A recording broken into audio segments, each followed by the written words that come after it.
Hello friends, എല്ലാ കൂട്ടുകാർക്കും സ്കോറിലെ മറ്റൊരു ഓൺലൈൻ സെഷനിലേക്ക് സ്വാഗതം. അപ്പോൾ ഇന്ന് നമ്മൾ നോക്കാൻ പോകുന്നത് ആധുനിക ഇന്ത്യ ചരിത്രത്തിലെ നവോത്ഥാനവുമായിട്ട് ബന്ധപ്പെട്ട മുൻകാല ചോദ്യങ്ങളുടെ ഒരു ഡിസ്കഷൻ. അതാണ് നമ്മൾ ഇന്നത്തെ ക്ലാസ് കൊണ്ട് ഉദ്ദേശിക്കുന്നത്. ഈ സോഷ്യോ റിലീജിയസ് റിഫോം മൂവ്മെന്റ്സ് അല്ലെങ്കിൽ ഇന്ത്യൻ നവോത്ഥാനം എന്ന് പറയുന്ന ഭാഗത്തിന്റെ ഈ ചോദ്യങ്ങളുടെ ഡിസ്കഷൻ 2 ക്ലാസ്സുകളായിട്ടാണ് നമ്മൾ എടുക്കാനായിട്ട് ഉദ്ദേശിക്കുന്നത്. അതിന്റെ ഒന്നാമത്തെ ഭാഗമാണ് ഈ ക്ലാസ് എന്ന് പറഞ്ഞു കഴിഞ്ഞാൽ. അപ്പോൾ ഇന്നത്തെ ക്ലാസ്സിനകത്ത് നമ്മൾ പ്രധാനമായിട്ടും ഡിസ്കസ് ചെയ്യാൻ പോകുന്ന അല്ലെങ്കിൽ ഈ പറയുന്ന ആധുനിക ഇന്ത്യ ചരിത്രത്തിലെ നവോത്ഥാനം എന്ന് പറയുന്ന ഭാഗത്തിന് ഞാൻ നമ്മുടെ കൺവീനിയൻസിന് നമുക്ക് എടുക്കാൻ സൗകര്യത്തിന് നിങ്ങളെ പഠിപ്പിക്കാൻ സൗകര്യത്തിനും വേണ്ടി 3 ഭാഗങ്ങളായിട്ട് തിരിച്ചിട്ടുണ്ട്. ഒന്ന്, socio religious movements in Bengal കേന്ദ്രീകരിച്ചിട്ടുള്ള നവോത്ഥാന പ്രസ്ഥാനങ്ങൾ ഏതൊക്കെയാണ്. 2, socio religious movements in rest of India, ബാക്കിയുള്ള ഇന്ത്യയിൽ ഉള്ള നവോത്ഥാന പ്രസ്ഥാനങ്ങൾ ഏതൊക്കെയാണ്. 3, ബ്രിട്ടീഷ് ആക്ട്, ബ്രിട്ടീഷുകാർ പാസ്സാക്കിയിട്ടുള്ള നിയമങ്ങൾ, ചട്ടങ്ങൾ എന്തൊക്കെയാണ് നവോത്ഥാനവുമായിട്ട് ബന്ധപ്പെട്ട്. അതിനകത്താണ് സ്ലേവറി, അടിമത്തം അബോളിഷ് ചെയ്യുന്നതിന്റെ കാര്യം വരുന്നത്, സദ്യ അബോളിഷ് ചെയ്യുന്ന കാര്യം വരുന്നത്, ഹിന്ദു വിഡോ റീമാരേജ് ആക്ട് വരുന്നത്, ഫീമെയിൽ ഇൻഫാന്റിസൈഡ് അബോളിഷ് ചെയ്യുന്നത് വരുന്നത്, നരബലി നിർത്തുന്നത് വരുന്നത്, ഏജ് ഓഫ് കൺസെന്റിന്റെ കാര്യം വരുന്നത്, ശാരദ ആക്ട് തുടങ്ങിയ നിയമങ്ങളൊക്കെ വരുന്നത് ഇവിടെയാണ്. ആ നിയമങ്ങൾ കൊണ്ടുവന്നിട്ടുള്ള അല്ലെങ്കിൽ അതിനുവേണ്ടി പരിശ്രമിച്ചിട്ടുള്ള നേതാക്കന്മാരൊക്കെയാണ്. അതിൽ സ്ത്രീ നേതാക്കന്മാർ, സ്ത്രീകളായിട്ടുള്ളവർ എത്ര പേരുണ്ട്, അതേസമയം ആ നിയമം മുന്നോട്ട് കൊണ്ടുവന്നിട്ടുള്ള ബ്രിട്ടീഷ് വൈസ്രോയ്മാർ ആരൊക്കെയാണ് തുടങ്ങിയ കാര്യങ്ങളൊക്കെയാണ് നമ്മൾ അവിടെ ഡിസ്കസ് ചെയ്യാനായിട്ട് പോകുന്നത്. പക്ഷേ ഇതിൽ ഇന്നത്തെ പാർട്ടിനകത്ത് നമ്മൾ പ്രധാനമായിട്ട് ഡിസ്കസ് ചെയ്യാനായിട്ട് പോകുന്നത് ബംഗാൾ കേന്ദ്രീകരിച്ചും ബാക്കിയുള്ള ഇന്ത്യയിൽ എമ്പാടും ഉള്ള നവോത്ഥാന പ്രസ്ഥാനങ്ങളെ ആണ് നമ്മൾ ഇന്ന് പ്രധാനമായിട്ടും നോക്കാനായിട്ട് പോകുന്നത്. അപ്പോൾ എന്താണ് ബംഗാളിന് ഒരു ടോപ്പിക് എന്നും റെസ്റ്റ് ഓഫ് ഇന്ത്യക്ക് വേറൊരു ടോപ്പിക്കായിട്ട് കൊടുത്തിരിക്കുന്നത്. ബംഗാൾ എന്ന് പറയുന്ന ഏരിയയാണ് ഇന്ത്യയിൽ നവോത്ഥാനത്തിന്റെ തുടക്കം കുറിക്കുന്നത് ബംഗാളിലാണ്. അതിന്റെ കാരണം എന്താണ്? നമ്മൾ ആധുനിക ഇന്ത്യ ചരിത്രം തുടങ്ങുന്നത് അല്ലെങ്കിൽ ആധുനിക ഇന്ത്യ ചരിത്രം തുടങ്ങി എന്ന് നമ്മൾ ചരിത്രകാരന്മാർ പ്രധാനമായിട്ടും അവകാശപ്പെടുന്ന എപ്പോഴാണ്? വാസ്കോഡഗാമ എന്ന് പറയുന്ന പോർച്ചുഗീസ് നാവികൻ ഇന്ത്യയിൽ അല്ലെങ്കിൽ പ്രത്യേകിച്ച് കേരളത്തിൽ കാലുകുത്തിയതിന് ശേഷമാണ്, അല്ലെ? അപ്പോൾ പോർച്ചുഗീസുകാർ ആദ്യം ഇന്ത്യയിലേക്ക് വന്നു, പിന്നെ ആര് വന്നു? ഇംഗ്ലീഷുകാർ വന്നു, പിന്നെ ഡച്ച് വന്നു, അല്ലെ? ഡച്ച് വരുന്നു, ഫ്രഞ്ച് വരുന്നു, ഇവരൊക്കെ എങ്ങോട്ട് വരുന്നുണ്ട്? ഇന്ത്യയിലേക്ക് വരുന്നുണ്ട്. ഇതില് ഇംഗ്ലീഷുകാർ എന്ത് ചെയ്യുന്നുണ്ട്? ഈ പറയുന്ന മറ്റ് വിദേശ ശക്തികളുടെ കയ്യിൽ നിന്നും ഇന്ത്യയെ വെട്ടിപ്പിടിക്കുന്നുണ്ട്. അതിൽ അവർ ഏറ്റവും ആദ്യം വെട്ടിപ്പിടിച്ച സ്ഥലങ്ങളിൽ ഒന്നാണ് ഇത് ബംഗാൾ എന്ന് പറയുന്നത്. 1757 പ്ലാസി യുദ്ധവും 764 ബക്സർ യുദ്ധവും ഒക്കെ നിങ്ങൾ പഠിച്ചു കാണായിരിക്കും. അങ്ങനെ പ്ലാസി യുദ്ധവും ബക്സർ യുദ്ധമൊക്കെ യുദ്ധത്തിന് ശേഷം ബംഗാൾ ബ്രിട്ടീഷുകാരുടെ കയ്യിലേക്ക് വരുന്നു. ഈ ബ്രിട്ടീഷുകാരുടെ കയ്യിലേക്ക് വരുന്നു എന്ന് പറയുമ്പോൾ ഒരു പ്രശ്നമുണ്ട്. ബ്രിട്ടീഷുകാരുടെ കയ്യിലേക്ക് നേരിട്ടാണ് വരുന്നത്? അല്ല. ആരുടെ കയ്യിലേക്കാണ് വരുന്നത്? കമ്പനിയുടെ കയ്യിലേക്കാണ് വരുന്നത്, അല്ലെ? കമ്പനി ഭരണത്തിൽ ഉണ്ടാക്കിയിട്ടുള്ള കമ്പനി ഭരണ സമയത്ത് ഉണ്ടായിട്ടുള്ള നിയമങ്ങളെ പറ്റിയിട്ട് ഒരു വീഡിയോ ഞാൻ ഓൾറെഡി ചെയ്തിട്ടുണ്ട്. നമ്മുടെ യൂട്യൂബ് ചാനൽ അത് ലഭ്യമാണ്. ആ ഭാഗത്തെ പറ്റി ഐഡിയ ഇല്ലാത്ത ആളുകൾ അതിന്റെ ആ ഒരു വീഡിയോ കൂടെ പോയിട്ട് കാണുക കേട്ടോ. അപ്പോൾ കമ്പനി ഭരണമാണ് ആരംഭിക്കുന്നത്. കമ്പനി ഇന്ത്യയിലുള്ള പ്രത്യേകിച്ച് ബംഗാൾ ഏരിയ കേന്ദ്രീകരിച്ച് ഭരിച്ച് അവിടെയുള്ള ജനങ്ങളെ മുച്ചൂട് മുടിക്കുന്ന സമയത്ത്, അവിടെയുള്ള ആളുകൾ മരണപ്പെട്ട് പോകുന്ന സമയത്ത് എന്ത് ചെയ്യുന്നു? ബ്രിട്ടീഷ് പാർലമെന്റ് ഇടപെട്ടുകൊണ്ട് കമ്പനിയെ റെഗുലേറ്റ് ചെയ്യാനായിട്ട് തീരുമാനിക്കുന്നു. കമ്പനി ഭരണത്തെ ഒന്ന് ലിമിറ്റ് ചെയ്യാനായിട്ട്, പരിധിപ്പെടുത്താനായിട്ട് തീരുമാനിക്കുന്നു. അതിന്റെ ഭാഗമായിട്ടാണ് റെഗുലേറ്റിംഗ് ആക്ട് ഒക്കെ വരുന്നത്. അവിടെ നിന്ന് അപ്പോൾ റെഗുലേറ്റിംഗ് ആക്ട് വരുന്നു. റെഗുലേറ്റിംഗ് ആക്ടിലൂടെ സുപ്രീം കോടതി സ്ഥാപിക്കപ്പെടുന്നു, അല്ലെ? പിന്നീട് അവിടെ എന്ത് ചെയ്യുന്നു? ഇന്ത്യയിലുള്ള അല്ലെങ്കിൽ ബംഗാളിനെ ഭരിക്കുന്നതിന് വേണ്ടിയിട്ട് എന്ത് ചെയ്യുന്നു? അവിടെ സ്കൂളുകളൊക്കെ സ്ഥാപിക്കുന്നുണ്ട്. ആദ്യകാലങ്ങളിൽ സംസ്കൃത കോളേജും കൽക്കട്ട മദ്രാസൊക്കെയാണ് സ്ഥാപിച്ചതെന്നുണ്ടെങ്കിൽ പിന്നീട് ഇംഗ്ലീഷ് വിദ്യാഭ്യാസം അവിടേക്ക് കടന്നു വരുന്നതായിട്ട് നമുക്ക് കാണാൻ സാധിക്കും. ഇംഗ്ലീഷ് വിദ്യാഭ്യാസം വരുന്നതിലൂടെ പാശ്ചാത്യ സംസ്കാരവും പാശ്ചാത്യ വിദ്യാഭ്യാസവും ഇന്ത്യയിലുള്ള അന്നത്തെ കുട്ടികൾ എന്ത് ചെയ്യുന്നു? അവർക്ക് ലഭ്യമാവുന്നു. അവർ കുറച്ചുകൂടെ സയന്റിഫിക് ടെമ്പറുള്ള റാഷണലിസം മുന്നോട്ട് വെക്കുന്ന രീതിയിലുള്ള വിദ്യാഭ്യാസ സമ്പ്രദായങ്ങളിലേക്ക് അവർ എന്ത് ചെയ്യുന്നു? കടന്നു ചെല്ലുന്നു. അപ്പൊ അതിലൂടെ ഇന്ത്യയിൽ അന്ന് നിലവിലുണ്ടായിരുന്ന പല കാര്യങ്ങളും, സതി ഉൾപ്പെടെയുള്ള, ശൈശവവിവാഹം ഉൾപ്പെടെയുള്ള പല കാര്യങ്ങളും ഉച്ചനീചത്വങ്ങളാണ്, ഇതൊക്കെ തുടച്ചു നീക്കേണ്ടതാണ് എന്നുള്ളൊരു തിരിച്ചറിവ് ഇന്ത്യൻ ജനതയെ, അന്നത്തെ യുവതലമുറയിലുള്ള ഇന്ത്യൻ ജനതയ്ക്ക് കൈവരികയും അവരെന്ത് ചെയ്യുന്നു? അതിനുവേണ്ടി പോരാടുകയും ചെയ്യുന്നു. അതിനെ അവരെ ആര് സപ്പോർട്ട് ചെയ്തിട്ടുണ്ട്? ബ്രിട്ടീഷുകാരും അതിനെ അവർ സപ്പോർട്ട് ചെയ്തിട്ടുണ്ട് എന്നുള്ള കാര്യങ്ങൾ ഓർത്ത് വെക്കാം. അപ്പൊ ഇത് തുടങ്ങി വെക്കുന്നത് ഏറ്റവും ആദ്യം ബ്രിട്ടീഷുകാരുടെ കയ്യിലേക്ക് വന്നത് ബംഗാൾ ആയതുകൊണ്ട് തന്നെ ബംഗാളിനകത്ത് തന്നെയാണ് നവോത്ഥാനത്തിന്റെയും തുടക്കം. നമ്മുടെ രാജാറാം മോഹൻ റായ് പോലെയുള്ള ആളുകളാണ് ഏറ്റവും ആദ്യം നവോത്ഥാന പ്രസ്ഥാനങ്ങളും അതുപോലുള്ള ചിന്താധാരകളും ഇന്ത്യയിൽ എന്ത് ചെയ്തത്? മുന്നോട്ട് കൊണ്ടുവന്നിട്ടുള്ളത്. ഓക്കെ, അപ്പൊ ഇതിൽ ഏറ്റവും ആദ്യത്തെ ഭാഗം നമുക്ക് നോക്കാം. Socio religious movements in Bengal. ഈ ബംഗാളിലെ നവോത്ഥാന പ്രസ്ഥാനങ്ങളുമായിട്ട് ബന്ധപ്പെട്ട് ചോദിച്ചിട്ടുള്ള ചോദ്യങ്ങളാണ് ഞാൻ ഇവിടെ പരിചയപ്പെടുത്താൻ പോകുന്നത്. ആ ചോദ്യങ്ങൾ കാണിച്ചതിന് ശേഷം ബംഗാളിലെ നവോത്ഥാന പ്രസ്ഥാനങ്ങളെ പറ്റി നിങ്ങൾ അറിഞ്ഞിരിക്കേണ്ട കുറെ ഫാക്റ്റുകൾ കുറേ കാര്യങ്ങൾ നിങ്ങളെ കാണിക്കും. അതിനുശേഷം ആ ചോദ്യങ്ങളെ, ഇതേ ചോദ്യങ്ങളെ ഒന്നുകൂടെ നിങ്ങൾക്ക് കാണിക്കും. നിങ്ങൾക്ക് ആ ചോദ്യങ്ങൾ ആൻസർ ചെയ്യാൻ പറ്റുന്നുണ്ടോ എന്ന് അപ്പോൾ ഒന്ന് നോക്കുക. ഓക്കെ, ഒന്നാമത്തെ ചോദ്യം നോക്കാം. Archaeology related work was started in India on 1784 AD by Europeans and Asiatic Society of Bengal was formed. Who was its founder? ശ്രദ്ധിച്ച് കേൾക്കുക. Archaeology related work was started in India on 1784 AD. 1784 യൂറോപ്യന്മാർ archaeology related ആയിട്ടുള്ള വർക്കുകൾ എവിടെ ആരംഭിച്ചു? ബംഗാളിൽ ആരംഭിച്ചു. അതിന്റെ ഭാഗമായിട്ട് എന്ത് ഫൗണ്ട് ചെയ്തു എന്നാ പറയുന്നത്? ഏഷ്യാറ്റിക് സൊസൈറ്റി ഓഫ് ബംഗാൾ എന്ത് ചെയ്തു? ആരംഭിച്ചു. അത് ഫൗണ്ട് ചെയ്ത ആളുടെ പേര് എന്ത് എന്നാണ് ചോദിച്ചിരിക്കുന്നത്. ഇപ്പൊ സിമ്പിൾ ആയിട്ട് പറഞ്ഞാൽ ഏഷ്യാറ്റിക് സൊസൈറ്റി ഓഫ് ബംഗാൾ എന്ന് പറയുന്ന പ്രസ്ഥാനം തുടങ്ങിയത് ആര്? അങ്ങനെ ചോദിക്കുന്നതിന് പകരം അവരെന്ത് പറഞ്ഞു? 1784 യൂറോപ്യന്മാർ ആർക്കിയോളജി റിലേറ്റഡ് ആയിട്ടുള്ള വർക്കുകൾ ഇന്ത്യയിൽ ആരംഭിച്ചു. അതിനുവേണ്ടി അവർ ഏഷ്യാറ്റിക് സൊസൈറ്റി ഓഫ് ബംഗാൾ തുടങ്ങി. ഈ ഏഷ്യാറ്റിക് സൊസൈറ്റി ഓഫ് ബംഗാൾ കണ്ടുപിടിച്ച ആര് എന്നാണ് ചോദിച്ചത്. വളഞ്ഞു മൂക്ക് പിടിക്കുക എന്ന് പറയില്ലേ. രണ്ടാമത്തെ ചോദ്യം നോക്കാം. Who initiated the young Bengal movement? Young Bengal പ്രസ്ഥാനം തുടങ്ങിയത് ആര് എന്നാണ് ചോദിച്ചിരിക്കുന്നത്. അടുത്ത ചോദ്യം. Where did Brahmo Samaj originate? Brahmo Samaj എവിടെ നിന്ന് ആരംഭിച്ചു? ബംഗാളുണ്ട്, മഹാരാഷ്ട്ര ഉണ്ട്, ഗുജറാത്ത് ഉണ്ട്, ബീഹാർ ഉണ്ട്. ബംഗാളിനെ പറ്റി പഠിക്കുന്നതുകൊണ്ട് തന്നെ ഇതിന്റെ ഉത്തരം നിങ്ങൾക്ക് ഇപ്പൊ തന്നെ കിട്ടിക്കാണും. അടുത്തത്. Which of the following statements is not correct? നിങ്ങൾ ചോദ്യം വായിക്കുമ്പോൾ തെറ്റാണോ ശരിയാണോ ചോദിച്ചിരിക്കുന്നത് എന്നുള്ളത് ഉറപ്പ് വരുത്തുക. ശരിയായിട്ടുള്ളത് ചോദിച്ചു എന്ന് പറഞ്ഞിട്ട് ആദ്യം കാണുന്ന ഉത്തരം തന്നെ കയറി കുത്തി നെഗറ്റീവ് മാർക്ക് വാങ്ങിച്ചു വെക്കരുത്. ഇവിടെ തെറ്റായിട്ടുള്ളതാണ് ചോദിച്ചിരിക്കുന്നത്. രാജാറാം മോഹൻ റായെ പറ്റി തെറ്റായിട്ടുള്ള പ്രസ്താവന ഏത് എന്നാണ് ചോദിച്ചിരിക്കുന്നത്. 4 പ്രസ്താവനകൾ തന്നിട്ടുണ്ട്. അടുത്തത്. ഹു ഫൗണ്ടഡ് തത്വബോധിനി സഭ? തത്വബോധിനി സഭ എന്ന് പറയുന്ന പ്രസ്ഥാനം തുടങ്ങിയത് ആരാണ്? അതിന്റെ കൂടെ ഒരു കാര്യം കൂടെ പറഞ്ഞിട്ടുണ്ട്. എന്തിനു വേണ്ടി തുടങ്ങിയതെന്ന് പറഞ്ഞാണ് Tattvabodhini Sabha? To propagate Rajaram Mohan Roy's idea. Rajaram Mohan റായിയുടെ വിചാരധാരകള്, ചിന്താധാരകളെ പ്രചരിപ്പിക്കുന്നതിന് വേണ്ടി തത്വബോധിനി സഭ എന്ന് പറയുന്ന പ്രസ്ഥാനം തുടങ്ങിയത് താഴെ തന്നിരിക്കുന്നതിൽ ആര് എന്നാണ് ചോദിച്ചിരിക്കുന്നത്. ഓക്കെ, അടുത്തത്. Name the Dutch who helped Rajaram Mohan Roy in promotion of modern education in India? ഇന്ത്യയിലെ ആധുനിക വിദ്യാഭ്യാസം പ്രചരിപ്പിക്കുന്നതിന് വേണ്ടി, അതിന്റെ പ്രൊമോഷന് വേണ്ടി രാജാറാം മോഹൻ റോയെ സഹായിച്ചിട്ടുള്ള ഡച്ച് ആര് എന്നാണ് ചോദിച്ചിരിക്കുന്നത്. അപ്പോൾ അതിനകത്ത് ഈ പറഞ്ഞ പോലെ 4 ഓപ്ഷൻസ് കൊടുത്തിട്ടുണ്ട്. ഇനി നമുക്ക് എന്ത് ചെയ്യാം? ഈ ഓരോ ചോദ്യങ്ങളുടെ ഉത്തരം നോക്കാം. അതിനു മുന്നേ ബംഗാളിൽ നിങ്ങൾ അറിഞ്ഞിരിക്കേണ്ട ഈ ഭാഗവുമായിട്ട് ബന്ധപ്പെട്ട്, ബംഗാളിലെ നവോത്ഥാന പ്രസ്ഥാനങ്ങളുമായിട്ട് ബന്ധപ്പെട്ട് നിങ്ങൾ അറിഞ്ഞിരിക്കേണ്ട ഏതാനും ഫാക്റ്റുകളെ ആദ്യം ഒന്ന് പഠിക്കാം. ആദ്യം നിങ്ങൾ അറിഞ്ഞിരിക്കേണ്ട വ്യക്തിയാണ് വില്യം ജോൺസ്. വില്യം ജോൺസിന്റെ ഒരു സ്കെച്ചാണ് സൈഡിൽ കൊടുത്തിട്ടുള്ളത്. വില്യം ജോൺസ് എന്ന് പറയുന്ന വ്യക്തി ഇന്ത്യയിലെ സുപ്രീം കോടതിയിൽ ജഡ്ജായിട്ട് വർക്ക് ചെയ്തിരുന്നതാണ്. ഇന്ത്യൻ സുപ്രീം കോടതിയിൽ ജഡ്ജായിട്ട് വർക്ക് ചെയ്തിട്ടുള്ള വ്യക്തിയാണ് ആര്? വില്യം ജോൺസ് എന്ന് പറയുന്ന വ്യക്തി. ഞാൻ നേരത്തെ പറഞ്ഞു കമ്പനി ഭരണം സ്റ്റാർട്ട് ചെയ്യുന്നതിന്റെ കാര്യവും അതിനകത്ത് കമ്പനിയെ റെഗുലേറ്റ് ചെയ്യുന്നതിന് വേണ്ടി ഒരു റെഗുലേറ്റിംഗ് ആക്ട് കൊണ്ടുവന്നു എന്നുള്ളത് അല്ലേ. റെഗുലേറ്റിംഗ് ആക്ട് നിലവിൽ വന്ന വർഷം ഏതാണ്? 1773 റെഗുലേറ്റിംഗ് ആക്ട് എന്ന് പറയുന്ന നിയമം നിലവിൽ വരുന്നത്. ഈ ഭാഗത്തെ പറ്റി ഐഡിയ ഇല്ലാത്തവർ ഞാൻ ഒരിക്കൽ കൂടെ പറയുന്നു. ഈ ഭാഗം ഞാൻ ക്ലാസ്സിനകത്ത് എടുത്തിട്ടുണ്ട്. ആ ക്ലാസ് യൂട്യൂബിനകത്ത് അവൈലബിൾ ആണ്. അത് പോയി കണ്ടു കഴിഞ്ഞാൽ നിങ്ങൾക്ക് ഐഡിയ കിട്ടും. റെഗുലേറ്റിംഗ് ആക്ടിനകത്താണ് എന്ത് നിലവിൽ വരുന്നത്? സുപ്രീം കോടതി നിലവിൽ വരുന്നത്. സുപ്രീം കോടതി എവിടെയാണ് നിലവിൽ വന്നത്? സുപ്രീം കോടതി നിലവിൽ വന്നത് കൽക്കട്ടയിലാണ് അല്ലെ. ആ കൽക്കട്ടയിൽ നിലവിൽ വന്ന സുപ്രീം കോടതിയുടെ ജഡ്ജായിരുന്നു ആര്? വില്യം ജോൺസ് എന്ന് പറയുന്നത്. ഓക്കെ, അദ്ദേഹം ജഡ്ജായിരുന്നു എന്നുള്ളത് മാത്രമല്ല, അദ്ദേഹം എന്തായിരുന്നു? He was A scholar of ancient Indian history. പ്രാചീന ഇന്ത്യ ചരിത്രത്തിന്റെ ഒരു സ്കോളറും കൂടിയായിരുന്നു വില്യം ജോൺസ്. അപ്പൊ ഇന്ത്യയുടെ പ്രാചീന ചരിത്രത്തെ പറ്റി പഠിക്കണം അദ്ദേഹത്തിന് ആഗ്രഹം ഉണ്ടായിരുന്നു. അതിനുവേണ്ടി അദ്ദേഹം എന്ത് ചെയ്തു? ഏഷ്യാറ്റിക് സൊസൈറ്റി എന്ന് പറയുന്ന ഒരു പ്രസ്ഥാനം എവിടെ ആരംഭിച്ചു? കൽക്കട്ടയിൽ. ഏത് വർഷം? 1784. ഒന്നാമത്തെ ചോദ്യം അതായിരുന്നില്ലേ? Asiatic Society of Bengal 1784 found ചെയ്തത് ആരാണ്? വില്യം ജോൺസ് ആണ് അല്ലെ. 1784 അദ്ദേഹം ഫൗണ്ട് ചെയ്തത്. അദ്ദേഹം ആരായിരുന്നു? അദ്ദേഹം സുപ്രീം കോർട്ടിലെ പൊസീൻ ജഡ്ജായിരുന്നു. സുപ്രീം കോടതി എവിടെയാണുള്ളത്? കൽക്കട്ടയിലാണ്. ഏത് നിയമം വഴി വന്നതാണ്? റെഗുലേറ്റിംഗ് ആക്ട് വഴി വന്നതാണ്. ഇത്രയും കാര്യം അവിടെ ഓർത്തിരിക്കാം. ഇനി William Jones was the first to propose the concept of an Aryan invasion into the Indian sub continent.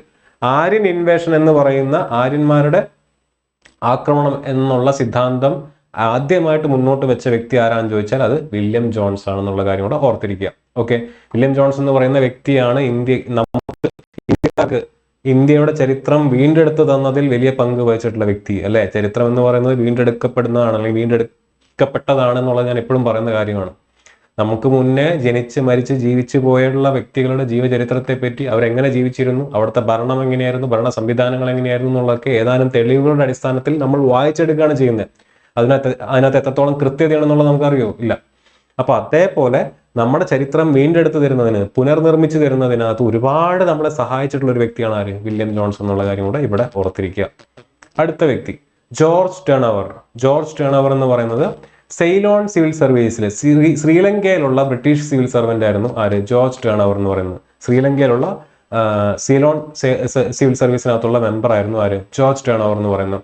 ഇദ്ദേഹം ഏറ്റവും ഇമ്പോർട്ടൻ്റ് ആയത് എന്തിനു വേണ്ടിയിട്ടാണ്? മഹാവംശം എന്ന് പറയുന്ന ബുദ്ധമത ഗ്രന്ഥം, മഹാവംശം എന്ന് പറയുന്ന ബുദ്ധമത ഗ്രന്ഥം തർജ്ജമ ചെയ്യുന്നതിൽ വലിയ പങ്ക് വെച്ചിട്ടുള്ള വ്യക്തിയാണ് ആര്? ഈ പറയുന്ന ജോർജ് ടേണവർ എന്ന് പറയുന്നത്. The great Chronicle of Sri Lankan history. നമ്മുടെ NCERT ക്ലാസ് പോയി കാണുക. NCERT ക്ലാസ്സിനകത്ത് ഞാൻ ഈ ഭാഗത്തെ പറ്റി, മഹാവംശത്തെ പറ്റി, ദീപവംശത്തെ പറ്റിയിട്ടൊക്കെ പറയുന്നുണ്ട്. മഹാവംശം അതുപോലെ തന്നെ ദ്വീപവംശം അല്ലെങ്കിൽ ദീപവംശം എന്നിങ്ങനെയുള്ള 2 കൃതികൾ എവിടെയാണുള്ളത്? സെയിലോൺ എന്ന് പറഞ്ഞാൽ ശ്രീലങ്ക. ഇത് ആരെ പറ്റിയിട്ടുള്ളതാണ്? അശോകന്റെ മക്കൾ. ആരൊക്കെയാണത്? 2 പേരുടെ പേരാണ് പറയുന്നത്. സംഘമിത്ര എന്ന് പറയുന്ന മകളും മഹേന്ദ്രവർമ്മൻ എന്ന് പറയുന്ന മകനും. ഇവര് 2 പേരും, അശോക ചക്രവർത്തി ഈ തന്റെ മക്കളായിട്ടുള്ള മഹേന്ദ്രവർമ്മനെയും സംഘമിത്രയെയും എന്ത് ചെയ്യുന്നുണ്ട്? ശ്രീലങ്കയിലേക്ക് ബുദ്ധമതം പ്രചരിപ്പിക്കുന്നതിന് വേണ്ടി അയക്കുന്നുണ്ട്. അവരവിടെ ചെന്നതിന് ശേഷം നടത്തിയിട്ടുള്ള കാര്യങ്ങളുടെ ചരിത്രമടങ്ങുന്ന 2 പുസ്തകങ്ങളാണ് മഹാവംശവും ദീപവംശവും. ബുദ്ധമത ഗ്രന്ഥങ്ങളാണ്. സോ ആ ബുദ്ധമത ഗ്രന്ഥങ്ങളെ ട്രാൻസ്ലേറ്റ് ചെയ്യുന്നതിൽ സഹായിച്ചിട്ടുള്ള വ്യക്തിയാണ് ആര്? ജോർജ് ടേണവർ. വളരെ വളരെ വളരെ ഇമ്പോർട്ടൻ്റ് ആണ്. ഞാൻ നേരത്തെ പറഞ്ഞ പോലെ നമ്മുടെ ചരിത്രം നമുക്ക് പുനർനിർമ്മിച്ച് തന്നതിൽ പങ്കുവച്ചിട്ടുള്ള പ്രധാനപ്പെട്ട വ്യക്തികളാണ് ആരൊക്കെ? വില്യം ജോൺസും ജോർജ് ടേണവറും ഒക്കെ. ഇനി അലോങ് വിത്ത് ജെയിംസ് പ്രിൻസെപ്പ് വളരെ ഇമ്പോർട്ടൻ്റ് ആയിട്ടുള്ള വ്യക്തിയാണ്. He began to decipher the inscriptions on the first discovered pillar of Ashoka. Ashoka ചക്രവർത്തിയുടെ പില്ലറുകളെ ഡിസൈഫർ ഡീകോഡ് ചെയ്ത് എടുക്കുന്നതിനകത്ത് പ്രധാന പങ്ക് വഹിച്ചിട്ടുള്ള വ്യക്തിയാണ് ആര്? ജോർജ് ടേണവർ എന്ന് പറയുന്നത്. ഓക്കെ, അടുത്ത് ജെയിംസ് പ്രിൻസെപ്പ്. ഞാൻ നേരത്തെ പറഞ്ഞു വളരെ ഇമ്പോർട്ടൻ്റ് ആയിട്ടുള്ള വ്യക്തിയാണ്. അദ്ദേഹം ഒരു ഇംഗ്ലീഷ് സ്കോളറാണ്, ഓറിയന്റലിസ്റ്റ് ആണ്, ആന്റിക്വറി ആണ്. ആന്റീക്ക് ആയിട്ടുള്ള കാര്യങ്ങൾ, പുരാതനമായിട്ടുള്ള കാര്യങ്ങളുടെ ഒരു സ്റ്റുഡൻ്റ് ആണ്. അതിനെപ്പറ്റി അറിയാൻ ആഗ്രഹമുണ്ടായിരുന്ന ഒരു വ്യക്തിയാണ്. ഓറിയന്റലിസ്റ്റ് ആണ്. ഓറിയന്റലിസ്റ്റ് എന്ന് പറഞ്ഞാൽ എന്താണ്? കിഴക്കൻ സംസ്കാരങ്ങളുടെ, അതായത് ഈസ്റ്റേൺ കൾച്ചറിനെ പ്രൊമോട്ട് ചെയ്തിരുന്ന വ്യക്തികളെ നമ്മൾ ഓറിയന്റലിസ്റ്റുകൾ എന്ന് വിളിക്കും. ഏറ്റവും ഇമ്പോർട്ടൻ്റ് ആയിട്ടുള്ള ഒരു കാര്യം ഇവിടെ ഇത്ര ആലോചിച്ചാൽ മതി. ബ്രിട്ടീഷുകാർ വന്ന് ബംഗാളിനെ കീഴ്പ്പെടുത്തി ബംഗാളിനകത്ത് ഭരിക്കാനായിട്ട് തീരുമാനിക്കുന്നു. ബംഗാൾ ഭരിക്കുന്ന സമയത്ത് ബംഗാളിനെ ഭരിക്കാനായിട്ട് വന്നിട്ടുള്ള ഉദ്യോഗസ്ഥരുടെ മുന്നിൽ 2 ചോദ്യമാണുള്ളത്. അവർ ആരെയാണോ ഭരിക്കുന്നത്, ആ ഭരിക്കുന്ന ജനങ്ങളെ ഭരിക്കാൻ എളുപ്പത്തിന് ഒന്നില്ലെങ്കിൽ പാശ്ചാത്യ സംസ്കാരം അവരുടെ മുകളിൽ അടിച്ചേൽപ്പിക്കുക, അല്ലെങ്കിൽ അവർക്ക് എന്ത് ചെയ്യാം?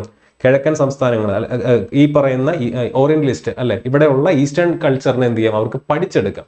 2 രീതിയാണുള്ളത്. ഒന്നില്ലെങ്കിൽ സംസ്കൃതവും ഈ പറയുന്ന ഉറുദു ഭാഷയും ഹിന്ദി ഭാഷയും ബംഗാളി ഭാഷയൊക്കെ പഠിച്ചിട്ട് നമ്മളെ പോലെ തന്നെ നമ്മളിൽ ഒരാളായിട്ട് അവർക്ക് എന്ത് ചെയ്യാം? ഇവിടെ ഭരണം നടത്താം. അല്ലെങ്കിൽ ബ്രിട്ടീഷ് സബ്ജക്റ്റുകളെ നമ്മളെ ഇംഗ്ലീഷ് പഠിപ്പിച്ചുകൊണ്ട് ഭരിക്കാൻ കുറച്ചുകൂടി എളുപ്പമാക്കി മാറ്റാം.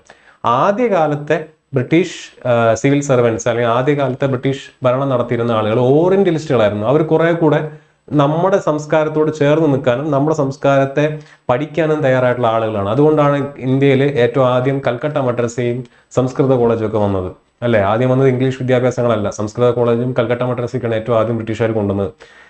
1800കളിലേക്ക് വരുമ്പോഴാണ് എന്ത് ചെയ്യുന്നത്? പാശ്ചാത്യ സംസ്കാരത്തിലുള്ള ഇംഗ്ലീഷ് എഡ്യൂക്കേഷൻ കമ്പൽസറി ആക്കുന്ന രീതിയിലുള്ള നിയമങ്ങളും അതുപോലുള്ള സ്കൂളുകളൊക്കെ മുന്നോട്ട് കൊണ്ടുവരുന്നത്. സോ ജെയിംസ് പ്രിൻസെപ്പ് എന്ന് പറയുന്ന വ്യക്തി എന്തായിരുന്നു? അദ്ദേഹം ഒരു ഓറിയന്റലിസ്റ്റ് ആയിരുന്നു. അദ്ദേഹം ഇന്ത്യൻ സംസ്കാരത്തിന് വില കൊടുത്തിരുന്ന വ്യക്തിയായിരുന്നു. He was the founding editor എന്തിന്റെ journal? Asiatic Society of Bengal. 1784 William Jones found ചെയ്ത ഏഷ്യാറ്റിക് സൊസൈറ്റി ഓഫ് ബംഗാളിന്റെ ജേണൽ, അതിന്റെ ഈ പറഞ്ഞ പോലെ മാസികയുടെ ഫൗണ്ടിങ് എഡിറ്റർ ആയിരുന്നു ആര്? James Prinsep. ജെയിംസ് പ്രിൻസെപ്പ് എന്ന് പറയുന്ന വ്യക്തിയാണ് കരോഷ്ടി സ്ക്രിപ്റ്റും ബ്രഹ്മി സ്ക്രിപ്റ്റും ഒക്കെ ഡിസൈഫർ ചെയ്യുന്നതിൽ വലിയ പങ്ക് വഹിച്ചത്. അദ്ദേഹമാണ് ദേവനം പ്രിയ പിയാദസി എന്ന് പറയുന്ന ബ്രഹ്മി സ്ക്രിപ്റ്റിനകത്ത് ദേവനം പ്രിയ പിയാദസി എന്ന് പറഞ്ഞ് എഴുതിയിരിക്കുന്ന വ്യക്തി അശോക ചക്രവർത്തിയാണെന്ന് തിരിച്ചറിഞ്ഞ വ്യക്തിയാണ് ആര്? James Prinsep. അവിടെ നിന്നാണ് അശോക ചക്രവർത്തിയുടെ ചരിത്രം നമുക്ക് വീണ്ടെടുക്കാനായിട്ട് സാധിച്ചത്. ഇതൊക്കെ NCERT ക്ലാസ്സിനകത്ത് ഞാൻ പറഞ്ഞിട്ടുണ്ട്. സംശയമുള്ളവർ, ഈ ഭാഗത്തെ പറ്റി അറിയണമെന്ന് ആഗ്രഹമുള്ളവർക്ക് NCERT ക്ലാസ് നമ്മുടെ ചാനലിൽ ലഭ്യമാണ്, അതുകൂടെ പോയി നോക്കാം. ഓക്കെ, ഇദ്ദേഹത്തിന് ആദ്യം ഈ ദേവനം പിയാദസി ആണ് അല്ലെങ്കിൽ അത് ആരാണെന്നുള്ളതിന് ഭാഗത്ത് ജെയിംസ് പ്രിൻസെപ്പിനെ സഹായിച്ച വ്യക്തിയാണ് ആര്? ജോർജ് ടേണവറിനെ അതിനെ സഹായിക്കാൻ പറ്റിയ അദ്ദേഹം പാലി ഭാഷ ശ്രീലങ്കയിൽ നിന്നും ഡിസൈഫർ ചെയ്തെടുത്ത് ഓക്കെ ഇവിടെയും കാണുന്നുണ്ട് ഈ പേര്, ഇദ്ദേഹം അശോകനായിരിക്കാനുള്ള സാധ്യതയുണ്ട് എന്ന് ജോർജ് ടേണോവറും ജെയിംസ് പ്രിൻസപ്പും കൂടിയുള്ള കമ്പൈൻഡ് എഫേർട്ടിന്റെ ഭാഗമായിട്ടാണ് അത് നടന്നത്. ഓക്കെ, അത്രയും ഡീറ്റെയിൽ ആയിട്ട് പഠിക്കേണ്ട, നിങ്ങൾ അറിഞ്ഞിരുന്നാൽ മതി. അടുത്ത വ്യക്തി അലക്സാണ്ടർ കണ്ണിങ്ഹാം. ഇതും NCERT ക്ലാസ്സിനകത്ത് ഞാൻ പറഞ്ഞിട്ടുള്ള വ്യക്തിയാണ്. ഫാദർ ഓഫ് ഇന്ത്യൻ ആർക്കിയോളജി എന്ന് വിശേഷിപ്പിക്കപ്പെടുന്ന അലക്സാണ്ടർ കണ്ണിങ്ഹാമിനെയാണ്. അദ്ദേഹമാണ് ആർക്കിയോളജിക്കൽ സർവേ ഓഫ് ഇന്ത്യയുടെ ഏറ്റവും ആദ്യത്തെ ഡയറക്ടർ ജനറൽ എന്ന് അറിയപ്പെടുന്നത്. അദ്ദേഹം സാഞ്ചി, സാർനാഥ്, ബഹ്റൂട്ട് തുടങ്ങിയ സ്ഥലങ്ങളിലെ എല്ലാം സ്തൂപങ്ങൾ എന്ത് ചെയ്യുന്നു, എക്സ്കവേഷൻസിനും അവിടുത്തെ സ്തൂപങ്ങളൊക്കെ കണ്ടെടുക്കുന്നതിനും സഹായിച്ചിട്ടുള്ള വ്യക്തിയാണ്. അദ്ദേഹം എന്ത് ചെയ്യുന്നുണ്ട്, അദ്ദേഹം ഒരുപാട് ആർട്ടിക്കിൾസ് ഏഷ്യാറ്റിക് സൊസൈറ്റി ഓഫ് ബംഗാളിന്റെ, ഞാൻ നേരത്തെ ജെയിംസ് പ്രിൻസപ്പ് ഫൗണ്ടിങ് എഡിറ്റർ ആണെന്ന് പറഞ്ഞ ആ ജേർണലിന്റെ അകത്ത് ഒരുപാട് ആർട്ടിക്കിൾസ് അദ്ദേഹം കൊണ്ടുവന്നിട്ടുണ്ട്. Numismatic chronicles. ന്യൂമിസ്മാറ്റിക് എന്ന് പറഞ്ഞാൽ എന്താണ്, നമ്മുടെ ഏറ്റവും ആദ്യത്തെ ക്ലാസ്സിൽ നമ്മൾ പറഞ്ഞാണ്. ന്യൂമിസ്മാറ്റിക്സ് എന്ന് പറഞ്ഞാൽ എന്താണ്, സ്റ്റഡി ഓഫ് കോയിൻസ്, നാണയങ്ങളുടെ പഠനം. അപ്പൊ അതുമായിട്ട് ബന്ധപ്പെട്ട ഒരുപാട് ക്രോണിക്കുകൾ ആര് എഴുതിയിട്ടുണ്ട്, അലക്സാണ്ടർ കണ്ണിങ്ഹാം എഴുതിയിട്ടുണ്ട്. അദ്ദേഹത്തിന്റെ കയ്യിൽ ഒരു കളക്ഷൻ തന്നെ ഉണ്ടായിരുന്നു. പക്ഷെ അൺഫോർച്ചുനേറ്റ്ലി അതിൽ പലതും എന്ത് ചെയ്യുന്നു, ഒരു കപ്പൽ അപകടത്തിൽ നഷ്ടപ്പെട്ടു പോകുന്നതായിട്ടാണ് പറയപ്പെടുന്നത്. സോ ഈ 4 വ്യക്തികളുടെ പേര്, സായിപ്പുമാരുടെ പേര് നിങ്ങൾ കൃത്യമായിട്ട് പഠിച്ചു വെക്കുക. ഇനി നമ്മുടെ ബംഗാൾ കേന്ദ്രീകരിച്ചിട്ട് രൂപീകരിച്ചിട്ടുള്ള ഏതാനും സംഘടനകൾ, ആ സംഘടനകളുടെ പേര്, അതിന്റെ വർഷം, അത് ഫൗണ്ട് ചെയ്തിട്ടുള്ള ആളുടെ പേര്, ഇത് ഒരു ടേബിൾ ഫോർമാറ്റിലാക്കി ഞാൻ നിങ്ങളുടെ മുന്നിലേക്ക് വെച്ചിരിക്കുകയാണ്. ഈ ടേബിളിലുള്ള കാര്യങ്ങളെ ചോദിക്കാൻ സാധ്യതയുള്ള സംഘടനയായിട്ട് ബന്ധപ്പെട്ട് പൊതുവെ കോമ്പറ്റേറ്റീവ് എക്സാമിന്, പ്രത്യേകിച്ച് PSC, SSC, RRB പോലുള്ള കോമ്പറ്റേറ്റീവ് എക്സാമിന് ഡയറക്റ്റ് ക്വസ്റ്റ്യൻസ് ആയിരിക്കും. അതുകൊണ്ട് അതിന്റെ വർഷം, സംഘടനയുടെ പേര്, അത് റിഫോം ആണോ റിവൈവൽ ആണോ, അതിന്റെ ഫൗണ്ടർ ആരാണ്. അപ്പം ആദ്യത്തെ വർഷം, ഞാൻ ഇത് ക്രോണോളജിക്കൽ ഓർഡറിലാണ് ഇതിന്റെ വർഷങ്ങൾ എഴുതിയിരിക്കുന്നത്. സംഘടനയുടെ പേര് എഴുതിയിട്ടുണ്ട്. റിഫോം ആണോ റിവൈവൽ ആണോ എന്ന് എഴുതിയിട്ടുണ്ട്. അപ്പൊ നിങ്ങൾക്ക് ചോദ്യം വരും, എന്താണ് റിഫോം, എന്താണ് റിവൈവൽ? റിഫോം എന്ന് പറഞ്ഞാൽ പരിഷ്കാരമാണ് ഉദ്ദേശിക്കുന്നത്, മതത്തെ പരിഷ്കരിക്കുക എന്നുള്ള അർത്ഥത്തിലാണ് റിഫോം മൂവ്മെന്റ്സ് എന്ന് പറയുന്നത്. റിവൈവൽ എന്ന് പറഞ്ഞാൽ എന്താ, വീണ്ടെടുക്കുന്നതാണ്. റിവൈവ് ചെയ്യുക എന്ന് പറഞ്ഞാൽ വീണ്ടെടുക്കുക. അപ്പോൾ റിഫോമിന്റെ നേരെ വിപരീതമാണ് എന്ത്, റിവൈവൽ എന്ന് പറഞ്ഞു കഴിഞ്ഞാൽ. അപ്പൊ അത് ഒന്ന് മനസ്സിൽ വെക്കുക. ഏറ്റവും ആദ്യത്തെ സംഘടന നിങ്ങൾ അറിഞ്ഞിരിക്കേണ്ടത് ആത്മീയ സഭയാണ്. 1814 ഫൗണ്ട് ചെയ്തിട്ടുള്ള ആത്മീയ സഭ. 1815 എന്നും പറയാറുണ്ട് പൊതുവെ. 1814 ആയാലും 15 ആയാലും 14 എന്നുള്ള വർഷമാണ് പൊതുവെ ഒട്ടുമിക്ക സോഴ്സുകളും പറയുന്നത്. അതുകൊണ്ടാണ് 1814 പറഞ്ഞിരിക്കുന്നത്. 1814 ആത്മീയ സഭ എന്ന് പറയുന്ന പ്രസ്ഥാനം ആരംഭിക്കുന്നത്. രാജാ റാം മോഹൻ റായ് ആണ് അതിന്റെ ഫൗണ്ടർ. ഇതൊരു മതപരിഷ്കരണത്തിന് വേണ്ടി കൊണ്ടുവന്നിട്ടുള്ള പ്രസ്ഥാനമാണ്. 14 വർഷങ്ങൾക്ക് ഇപ്പുറം 1828 ബ്രഹ്മസമാജ് ഫൗണ്ട് ചെയ്തു. എവിടെയാണെന്ന് നിങ്ങൾക്ക് ഓൾറെഡി അറിയാം. നമ്മൾ പഠിക്കുന്നത് എന്തിനെ പറ്റിയിട്ടാണ്, ബംഗാളിനെ പറ്റിയിട്ടാണ്. ചോദ്യം ചോദിച്ചിട്ടുണ്ട്, ബ്രഹ്മസമാജ് എവിടെയാണ് ഫൗണ്ട് ചെയ്തിട്ടുള്ളത്. ഇതൊരു റിഫോം മൂവ്മെന്റ് ആണ്.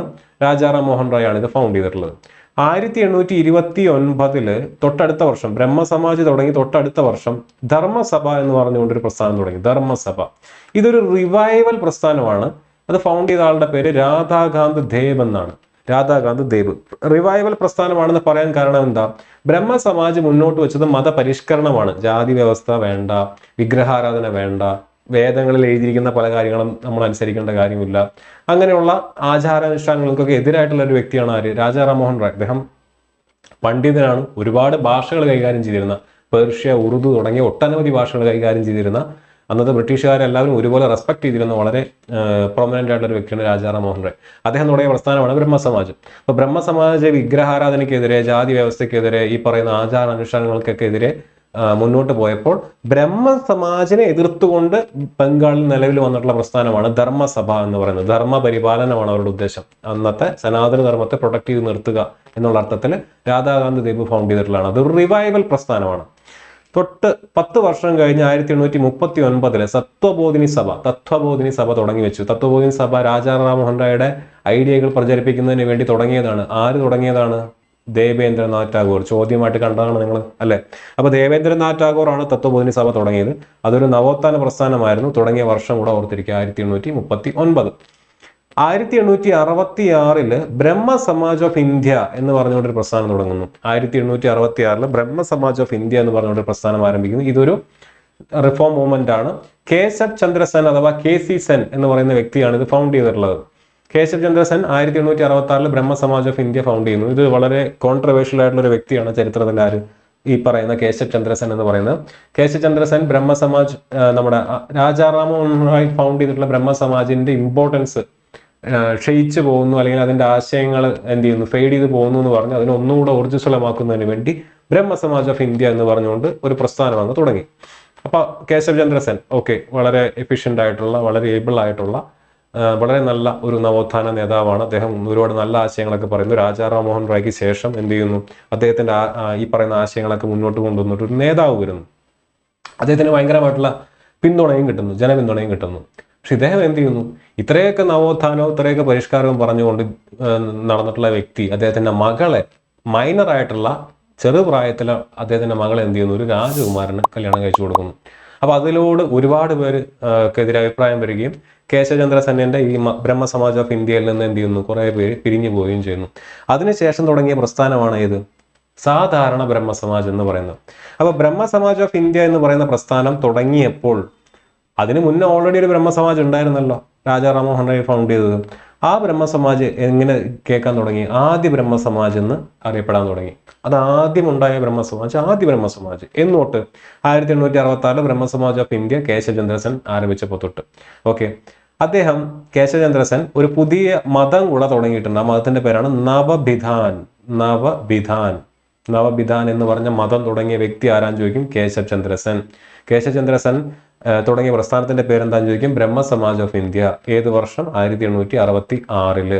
Keshav Chandra Sen 1866 Brahmo Samaj of India found ചെയ്ത സമയത്ത് ഒറിജിനൽ ബ്രഹ്മസമാജിനെ എന്നാണ് വിളിച്ചിരുന്നത്, ആദി ബ്രഹ്മസമാജ്. ഓക്കെ, കേശവ് ചന്ദ്ര സെൻ തുടങ്ങിയ ബ്രഹ്മസമാജ് ഓഫ് ഇന്ത്യയിൽ നിന്നും എന്തുകൊണ്ടാണ് സാധാരണ ബ്രഹ്മസമാജ് ഉണ്ടാക്കിയത്? ഞാൻ നേരത്തെ പറഞ്ഞ പോലെ അദ്ദേഹത്തിന്റെ മകളെ, മൈനർ ആയിട്ടുള്ള മകളെ രാജകുമാരന് കെട്ടിച്ചു കൊടുത്തു.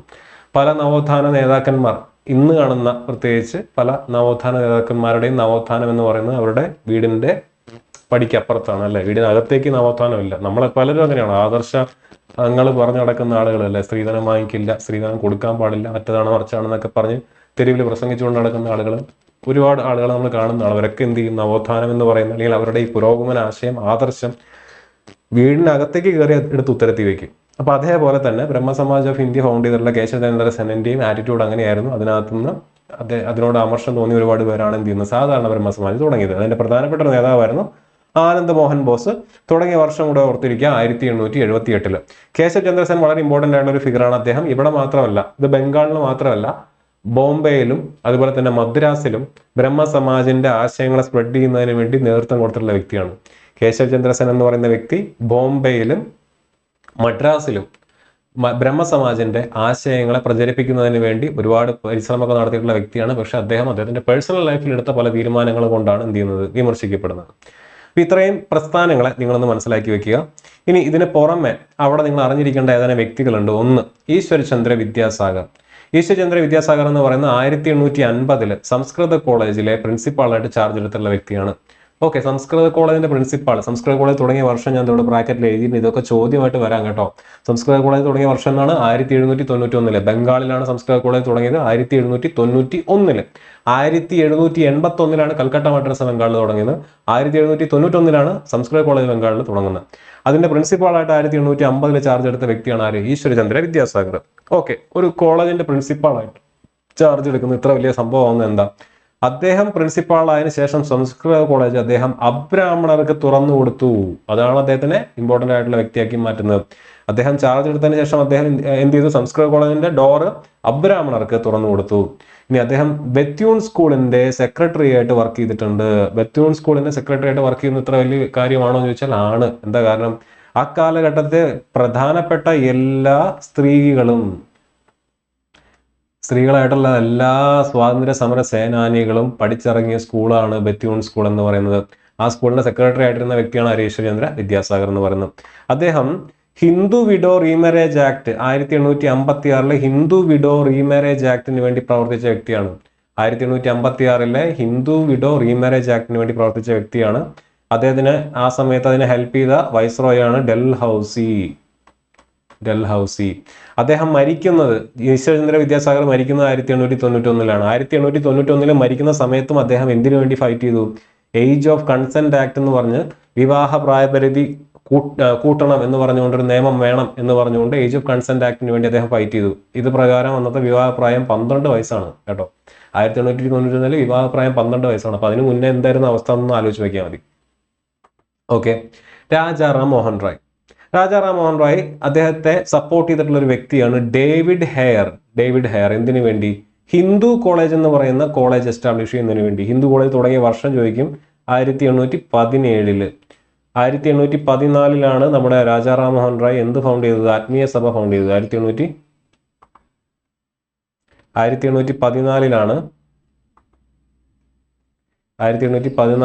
ആത്മീയ സഭ ഫൗണ്ട് ചെയ്തത്. 1817 അദ്ദേഹം ഹിന്ദു കോളേജ്, 1825 അദ്ദേഹം വേദാന്ത കോളേജ് ഫൗണ്ട് ചെയ്തു. 17 ഹിന്ദു കോളേജ് തുടങ്ങുന്നതിന് വേണ്ടി അദ്ദേഹത്തിന് ഹെൽപ്പ് ചെയ്ത വ്യക്തിയാണ് ആര്? David hair. David Hare 1817 Hindu college തുടങ്ങുന്നതിന് വേണ്ടി ആരെ ഹെൽപ്പ് ചെയ്തു? രാജാ റാം മോഹൻ റോയെ ഹെൽപ്പ് ചെയ്തു. ഡേവിഡ് ഹെയർ എന്ന് പറയുന്ന വ്യക്തി എന്തായിരുന്നു? ഡേവിഡ് ഹെയർ എന്ന് പറയുന്ന വ്യക്തി ഒരു സ്കോട്ടിഷ് സിറ്റിസൺ ആണ്, സിവിൽ സർവന്റ് ആണ്. ബ്രിട്ടീഷ് സിവിൽ സർവന്റ് എന്ന് നമുക്ക് പൊതുവെ വിളിക്കാം, പക്ഷെ അദ്ദേഹം ഒരു സ്കോട്ടിഷ് സിറ്റിസൺ ആയിരുന്നു എന്നുള്ള കാര്യം കൂടെ ഓർത്തിരിക്കുക. ഇനി രാജാ റാം മോഹൻ റോയുടെ പ്രധാനപ്പെട്ട കൃതികളാണ് Sambad Kaumudi, gift to monotheist, precepts of Jesus, Miratul Akbar തുടങ്ങിയ കൃതികളെല്ലാം രാജാ റാം മോഹൻ റോയ് എഴുതിയതാണെന്നുള്ള കാര്യം മനസ്സിലാക്കി വെക്കുക. അടുത്തത് Henry Vivian Derozio. Henry Vivian Derozio എന്ന് പറഞ്ഞ വ്യക്തി ആരാണ്? ആംഗ്ലോ ഇന്ത്യൻ ആണ്. അദ്ദേഹം ഹിന്ദു കോളേജിൽ, രാജാ റാം മോഹൻ റോയ് ഫൗണ്ട് ചെയ്ത ഹിന്ദു കോളേജിൽ പഠിപ്പിച്ചിട്ടുള്ള അധ്യാപകനാണ്. അദ്ദേഹമാണ് യങ് ബംഗാൾ മൂവ്മെന്റിന് നേതൃത്വം കൊടുത്തത്. യങ് ബംഗാൾ പ്രസ്ഥാനം എന്ന് പറയുന്ന പ്രസ്ഥാനത്തിന് നേതൃത്വം കൊടുത്ത വ്യക്തിയാണ് ഹെൻറി വിവിയൻ ഡെറോസിയോ. വളരെ ചെറുപ്രായത്തിൽ മരിച്ചുപോയ വ്യക്തിയാണ്, പക്ഷെ അദ്ദേഹം വളരെ ആക്റ്റീവായിരുന്നു. യങ് ബംഗാൾ മൂവ്മെന്റ് എന്ന് പറഞ്ഞുകൊണ്ട് ഇന്നത്തെ നമ്മുടെ എപ്പോഴും ക്യാമ്പസുകളിൽ നിന്നാണ് എന്ത് ചെയ്യുന്നത്? വിപ്ലവകരമായിട്ടുള്ള മാറ്റങ്ങൾ ഉണ്ടാവുക എന്നാണ് ചരിത്രം നമ്മളെ പഠിപ്പിക്കുന്നത്. എല്ലാ കാലത്തും അങ്ങനെ തന്നെയാണ്. അത് തുടങ്ങി വെക്കുന്നത് ഈ ഒരു കാലഘട്ടത്തിലാണ്. 1800കളുടെ ആരംഭത്തിൽ ഹിന്ദു കോളേജിലും വേദാന്ത കോളേജിലും സംസ്കൃത കോളേജിലും അതുപോലെ തന്നെയുള്ള കോളേജുകളിൽ നിന്നാണ് ഏറ്റവും ആദ്യത്തെ നവോത്ഥാനത്തിന്റെ അതുപോലെ തന്നെ വിപ്ലവകരമായിട്ടുള്ള മാറ്റങ്ങളുടെയൊക്കെ ഫയർ സ്റ്റാർട്ട് ചെയ്യുന്നത്. അപ്പോൾ അതിൽ യങ് ബംഗാൾ മൂവ്മെന്റ് എന്ന് പറഞ്ഞ പ്രസ്ഥാനം തുടങ്ങിയത് ആരാൻ ചോദിക്കും? ആംഗ്ലോ ഇന്ത്യൻ ആയിട്ടുള്ള ഹെൻറി വിവിയൻ ഡെറോസിയോ ആണെന്നുള്ള കാര്യം ഇവിടെ ഓർത്തിരിക്കുക. ഓക്കെ, ഇപ്പൊ ഈ കാണുന്നതാണ് ഈശ്വരേന്ദ്ര വിദ്യാസാഗർ. ഈശ്വരേന്ദ്ര വിദ്യാസാഗറിന്റെ ഒരു പടമാണ് കൊടുത്തിരിക്കുന്നത്. ഇനി നേരത്തെ പറഞ്ഞ ചോദ്യങ്ങൾ നമുക്കൊന്നുകൂടെ നോക്കാം. Archaeology related work was started in India on 1784 AD by Europeans and Asiatic Society of Bengal was formed. Who was its founder? Asiatic Society of Bengal's founder ആരാണ്? William Jones. ബാക്കി ഓപ്ഷൻസ് നോക്കുക. ജെയിംസ് പ്രിൻസെപ്പ് ആരാണെന്ന് നിങ്ങൾക്ക് അറിയാം അല്ലെ? Brahmi Kharosthi script ഒക്കെ decipher ചെയ്യുന്നതിനെ സഹായിച്ചാണ്. അദ്ദേഹമാണ് ഫൗണ്ടിങ് എഡിറ്റർ എന്തിന്റെ? ഏഷ്യാറ്റിക് സൊസൈറ്റി ഓഫ് ബംഗാളിന്റെ ജേണലിലെ ഫൗണ്ടിങ് എഡിറ്റർ ആയിരുന്ന വ്യക്തിയാണ് ആര്? James Prinsep. ജോർജ് ടേണോവറും ജെയിംസ് പ്രിൻസെപ്പും കൂടിയിട്ടാണ് എന്ത് ചെയ്യുന്നത്? ദേവനം പ്രിയ പിയദസി, ദേവനം പിയ അല്ലെങ്കിൽ പ്രിയ, രണ്ട് രീതിയിലും കേൾക്കാം. പിയദസി എന്ന് പറഞ്ഞ പേര് അശോക ചക്രവർത്തിയാണ് എന്ന് ഫൗണ്ട് ചെയ്യുന്നതിൽ പ്രധാന പങ്ക് വഹിച്ച രണ്ട് വ്യക്തികൾ. അലക്സാണ്ടർ കണ്ണിഹാമിനെ പറ്റി നമ്മൾ ഓൾറെഡി പഠിച്ചാണ്. 1861 archaeological survey of India found ചെയ്യുന്ന സമയത്ത് അതിന്റെ സ്ഥാപന ഡയറക്ടർ ജനറൽ ആയിരുന്നു അലക്സാണ്ടർ കണ്ണിഹാം. അദ്ദേഹത്തിനാണ് ഫാദർ ഓഫ് ഇന്ത്യൻ ആർക്കിയോളജി എന്ന് വിളിക്കുന്നത്. ഇൻഡസ് വാലി സിവിലൈസേഷൻ പഠിക്കുന്ന സമയത്ത് നമ്മൾ ഓൾറെഡി കണ്ടു. അലക്സാണ്ടർ കണ്ണിഹാമിന്റെ കയ്യിലേക്ക് 1870 ആദ്യമായിട്ടൊരു സീല് കൊണ്ടു കൊടുക്കുന്നത്, എന്തോ ഒരു സാധനം. അപ്പൊ അലക്സാണ്ടർ കണ്ണിഹാം വിചാരിച്ചു ഇതെന്താണെന്ന് പുള്ളിക്കാരന് മനസ്സിലായില്ല. പിന്നീട് 20-25 വർഷത്തിന് ശേഷമാണ് ഓക്കെ ഇൻഡസ് വാലി എന്ന് പറയുന്ന ഒരു സംസ്കാരം ഉണ്ടായിരുന്നു എന്നുള്ളതും അതിൻ്റെ അകത്ത് നിന്ന് ലഭിച്ചിട്ടുള്ള സീലാണെന്നുള്ളതൊക്കെ ലോകം പിന്നീട് അറിയുന്നത്. ഓക്കെ, അതൊക്കെ നമ്മൾ ഇൻഡസ് വാലി സിവിലൈസേഷന്റെ ക്ലാസ്സുകൾ കാണാം. അത് നമ്മുടെ യൂട്യൂബ് ചാനലിൽ ലഭ്യമാണ്. അതിന്റെ NCERT ക്ലാസ്സും കാണാം, അത് നമ്മുടെ ചാനലിൽ ലഭ്യമാണ്. അതിനകത്തൊക്കെ ഇതൊക്കെ ഡീറ്റെയിൽ ആയിട്ട് പറഞ്ഞിട്ടുണ്ട്. ആ ഭാഗം കൂടെ കണ്ടു കഴിഞ്ഞാൽ നിങ്ങൾക്ക് അതിനെപ്പറ്റി ഒരു ഐഡിയ കിട്ടും. അപ്പോൾ ഈ 4 ആളുകളെ പറ്റി നിങ്ങൾക്ക് അറിയാം. ഈ ചോദ്യത്തിന്റെ ഉത്തരം എന്താണ്? വില്യം ജോൺസ് ആണ്. Who initiated the young Bengal movement? നമ്മളിപ്പോൾ പഠിച്ചേ ഉള്ളൂ. ആരാണ്? Henry Vivian Derozio. ഈശ്വരേന്ദ്ര വിദ്യാസാഗറിനെ പറ്റി നിങ്ങൾ ഓൾറെഡി നിങ്ങൾക്ക് അറിയാവുന്നതാണ്. രാജാ റാം മോഹൻ റോയെ പറ്റി നിങ്ങൾക്ക് അറിയാവുന്നതാണ്. ഡെന്നിസ് ക്ലൈവ് എന്ന് പറയുന്ന വ്യക്തി നിങ്ങൾ അറിഞ്ഞിരിക്കേണ്ട കാര്യം ഇല്ല. Where did Brahmo Samaj originate? Brahmo Samaj എവിടെ നിന്നാണ് ഒറിജിനേറ്റ് ചെയ്തിരിക്കുന്നത്? ബംഗാൾ അല്ലെ. ഇനി which of the following is not correct about Raja Ram Mohan Roy? Raja Ram Mohan Roy ആയിട്ട് ബന്ധപ്പെട്ട് കറക്റ്റ് അല്ലാത്തത് ഏതാണെന്നാണ് ചോദിച്ചിരിക്കുന്നത്. ഗിഫ്റ്റ് ടു മോണോതീസ്റ്റ് അദ്ദേഹം എഴുതിയ പുസ്തകമാണ്, നമ്മളിപ്പോൾ പഠിച്ചതാണ്. He believed in social equality of all human beings, correct ആണ്. He is considered as the pioneer of modern Indian renaissance അല്ലെ. നവോത്ഥാനത്തിന്റെ ഏറ്റവും ആദ്യത്തെ നാഴികക്കല്ല്, അത്രയും ഇമ്പോർട്ടന്റ് ആയിട്ടുള്ള വ്യക്തിയാണ്. ഇന്ത്യൻ നവോത്ഥാനത്തിന്റെ പിതാവ് നമുക്ക് വിശേഷിപ്പിക്കാവുന്ന വ്യക്തിയാണ് രാജാ റാം മോഹൻ റോയ്. പക്ഷെ അദ്ദേഹമല്ല എന്ത് ഫൗണ്ട് ചെയ്തത്? ആര്യ സമാജം ഫൗണ്ട് ചെയ്തത്. ഇനി ഹു ഫൗണ്ടഡ് ദ തത്വബോധിനി സഭ? തത്വബോധിനി സഭ ആരാണ് ഫൗണ്ട് ചെയ്തത്? രാജാ റാം മോഹൻ റോയുടെ ഐഡിയ പ്രചരിപ്പിക്കുന്നതിന് വേണ്ടി ദേവേന്ദ്രനാഥ് ടാഗോർ. രവീന്ദ്രനാഥ് ടാഗോർ നിങ്ങൾക്കറിയാം, ജനഗണമന എഴുതിയ വ്യക്തിയാണ്. ആനന്ദമോഹൻ ബോസ് സാധാരണ ബ്രഹ്മസമാജ് ഫൗണ്ട് ചെയ്ത വ്യക്തിയാണ്. കേശവചന്ദ്ര സെൻ ആണ് ബ്രഹ്മസമാജ് ഓഫ് ഇന്ത്യ ഫൗണ്ട് ചെയ്തത്. കേശവചന്ദ്ര സെൻ ഫൗണ്ട് ചെയ്ത മതത്തിന്റെ പേരെന്താണ്? നവഭിധാൻ. ബ്രഹ്മ സമാജ് ഓഫ് ഇന്ത്യ ഫൗണ്ട് ചെയ്ത വർഷം എത്രയാണ്? 1866. ആനന്ദ് മോഹൻ ബോസ് എന്താണ് ഫൗണ്ട് ചെയ്തത്? 1872. എന്ത് ഫൗണ്ട് ചെയ്തു? സാധാരണ ബ്രഹ്മ സമാജ്. സാധാരണ ബ്രഹ്മ സമാജ്. ഓക്കെ. രവീന്ദ്രനാഥ് ടാഗോറിന്റെ ജനഗണമന 1911 പാടുന്നത്. രവീന്ദ്രനാഥ് ടാഗോറാണ് തത്വബോധിനി സഭ എസ്റ്റാബ്ലിഷ് ചെയ്യുന്നത് 1838. 1838. സോറി 39. ഇനി name the Dutch who helped Rajaram Mohan Roy in promotion of modern education in India. Henry Vivian Derozi എന്ന് പറയുന്ന ആംഗ്ലോ ഇന്ത്യൻ ആണെന്ന് നിങ്ങൾക്കറിയാം. David Hare 1817 Hindu college establish ചെയ്യുന്നതിന് വേണ്ടി രാജാറാം മോഹൻ റായ് ഹെൽപ്പ് ചെയ്തിട്ടുണ്ടെന്ന് നിങ്ങൾ ഓൾറെഡി പഠിച്ചു. അലക്സാണ്ടർ ഡഫും ഡേവിഡ് ഹെയറും കൂടെ ചേർന്ന് ഇവർ രണ്ടുപേരും കൂടെ ചേർന്നിട്ടാണ് ആരെ ഹെൽപ്പ് ചെയ്യുന്നത്? രാജാറാം മോഹൻ റായ് ഹെൽപ്പ് ചെയ്യുന്നത്. സെക്കൻഡിനെ തോൽപ്പിക്കുന്നതിന്, സത്താര പിടിച്ചെടുക്കുന്നതിനൊക്കെ നമ്മുടെ ബ്രിട്ടീഷുകാരെ ഹെൽപ്പ് ചെയ്തിട്ടുള്ള വ്യക്തിയാണ് ആര്? Grand duff. അലക്സാണ്ടർ ഡഫും ഡേവിഡ് ഹെയറും കൂടെയാണ് രാജാറാം മോഹൻ റായെ ഹെൽപ്പ് ചെയ്തത്. ഡെറോസി എന്ന് പറയുന്ന ആംഗ്ലോ ഇന്ത്യൻ ആണ്. അദ്ദേഹമാണ് യങ് ബംഗാൾ മൂവ്മെന്റ് എസ്റ്റാബ്ലിഷ് ചെയ്തത്. ചോദ്യം എന്താണ്? Name the Dutch who helped Rajaram Mohan Roy in the promotion of modern education in India. ഇതിന്റെ ഉത്തരം എന്താണ്? ഉത്തരം ഇല്ല. കാരണം ഇവർ രണ്ടുപേരും എന്താണ്? സ്കോട്ടിഷ് ആണ്. ഇത് ബ്രിട്ടീഷുകാരനാണ്, ഇതൊരു ആംഗ്ലോ ഇന്ത്യൻ ആണ്. ചോദിച്ചിരിക്കുന്നത് ഡച്ച് ആണ്. ഓക്കെ, ഇതിന് ഉത്തരം ഇല്ല. ഇനി നമ്മൾ ഇവർ രണ്ടുപേരും ഡച്ച് ആണെന്ന് പറഞ്ഞാൽ തന്നെ പ്രശ്നമാണ്. കാരണം എന്താ? ഇവർ രണ്ടുപേരും രാജാറാം മോഹൻ റായെ ഹെൽപ്പ് ചെയ്തിട്ടുള്ള വ്യക്തിയാണ്. ഓക്കെ, അപ്പൊ അതുകൂടെ നിങ്ങൾ മനസ്സിലാക്കി വെക്കാം. പിന്നെ വേണമെങ്കിൽ അലക്സാണ്ടർ ഡഫിന്റെ പേര് പറയാം, പക്ഷേ ഇവർ രണ്ടുപേരും സ്കോട്ടിഷ് സിറ്റിസൺ ആണ്, ഡച്ച് സിറ്റിസൺ അല്ല. ഇനി socio religious movement in rest of India. അപ്പൊ നമ്മൾ ഇത്രയും നേരം പറഞ്ഞുകൊണ്ടിരുന്നത് ബംഗാൾ കേന്ദ്രീകരിച്ചിട്ട് വന്നിട്ടുള്ള നവോത്ഥാന പ്രസ്ഥാനങ്ങളും അതിന്റെ കാര്യങ്ങളുമാണ്. അപ്പൊ ആ ചോദ്യങ്ങളെല്ലാം ആൻസർ ചെയ്യാൻ പറ്റി. അതിനകത്ത് ബന്ധപ്പെട്ട് ഒരുപാട് ഫാക്ടുകൾ നിങ്ങൾ പഠിച്ചു കാണും അല്ലെ? കുറെ സംഘടനകളുടെ പേര്, അത് ഫൗണ്ട് ചെയ്ത ആളുകളുടെ പേര്, അതിനിടയായിട്ടുള്ള സാഹചര്യങ്ങൾ, ഇതൊക്കെ നമ്മൾ അവിടെ കവർ ചെയ്ത് പോയി. ഇനി നമ്മൾ ബാക്കിയുള്ള റെസ്റ്റ് ഓഫ് ഇന്ത്യയിൽ ഉണ്ടായിട്ടുള്ള പ്രധാനപ്പെട്ട പ്രസ്ഥാനങ്ങളും അതിന്റെ കാര്യങ്ങളാണ് പഠിക്കാനായിട്ട് പോകുന്നത്. അവിടെ ചോദിച്ചിട്ടുള്ള ചോദ്യങ്ങൾ നമുക്ക് ആദ്യം ഒന്ന് കാണാം, നോക്കാം. ഗഡാധർ ചത്തോപാധ്യായ്, ഇത് ആരുടെ പേര് എന്നാണ് ചോദിച്ചിരിക്കുന്നത്? ഗഡാധർ ചത്തോപാധ്യായ് എന്ന് പറയുന്നത് താഴെ തന്നിരിക്കുന്നതിൽ ആരുടെ പേര് എന്നാണ് ചോദിച്ചിരിക്കുന്നത്. 4 പേരുടെ പേര് തന്നിട്ടുണ്ട്. അതിൽ ആരുടെ പേരാണ് ഇതെന്നാണ് ചോദിച്ചിരിക്കുന്നത്. അടുത്തത് നോക്കാം. സത്യശോധക് സമാജ് എന്ന് പറയുന്ന സംഘടന ഫൗണ്ട് ചെയ്തത് ആര് എന്നാണ് ചോദിച്ചിരിക്കുന്നത്. സത്യശോധക് സമാജ് ഫൗണ്ട് ചെയ്തത് ആര്? അടുത്തത് പ്രാർത്ഥന സമാജ് ഫൗണ്ട് ചെയ്തത് ആര്? പ്രാർത്ഥന സമാജ് ഫൗണ്ട് ചെയ്തത് ആര്? അടുത്തത് വേദ സമാജ് എന്ന് പറയുന്ന പ്രസ്ഥാനം മദ്രാസിൽ തുടങ്ങിയ വർഷം. വേദ സമാജ് എന്ന് പറയുന്ന പ്രസ്ഥാനം മദ്രാസിൽ തുടങ്ങിയ വർഷം. ഇനി തിയോസഫിക്കൽ സൊസൈറ്റി ഫൗണ്ട് ചെയ്ത വർഷം. തിയോസഫിക്കൽ സൊസൈറ്റി ഫൗണ്ട് ചെയ്ത വർഷം. രാമകൃഷ്ണ മിഷൻ തുടങ്ങി വെച്ചത് ആര്? രാമകൃഷ്ണ മിഷൻ തുടങ്ങി വെച്ചത് ആര്? Servants of India society found ചെയ്തത് ആര്? Servants of India society found ചെയ്തത് ആര്? ഇതുമായിട്ട് ബന്ധപ്പെട്ട കാര്യങ്ങൾ നമുക്ക് നോക്കാം. ഞാൻ നേരത്തെ പറഞ്ഞ അതേ ടേബിൾ ഫോർമാറ്റിൽ കൺസോളിഡേറ്റഡ് ആയിട്ടുള്ള രൂപത്തിലാണ് നിങ്ങളുടെ മുന്നിലേക്ക് തന്നിരിക്കുന്നത്. ഈ ടേബിൾസ് പഠിച്ചു പോയാൽ മതി. ഈ ടേബിൾസിനകത്തുനിന്ന് ചോദ്യങ്ങൾ എത്ര ചോദ്യങ്ങൾ ഇതിനകത്ത് നിന്ന് കിട്ടും നിങ്ങൾ ഒറ്റയടിക്ക് നോക്കിയേ. ഇവിടെ ഞാൻ കൊടുത്തിരിക്കുന്ന 1 2 3 4 5 6 7 8 9 അല്ലേ? 4, അതെ, 1 2 3 4 5 6 7 8 9 സംഘടനകൾ. ആ 9 സംഘടനകളുടെ വർഷം, അതിന്റെ പേര്, അത് റിഫോം ആണോ റിവൈവൽ ആണോ, അതുമായിട്ട് ബന്ധപ്പെട്ട ആളുകളുടെ പേര്, ഇത്രയും ഡാറ്റ ഒരൊറ്റ സ്ലൈഡിൽ ഒറ്റ ബോക്സിനകത്ത് കൊടുത്തിരിക്കുകയാണ്.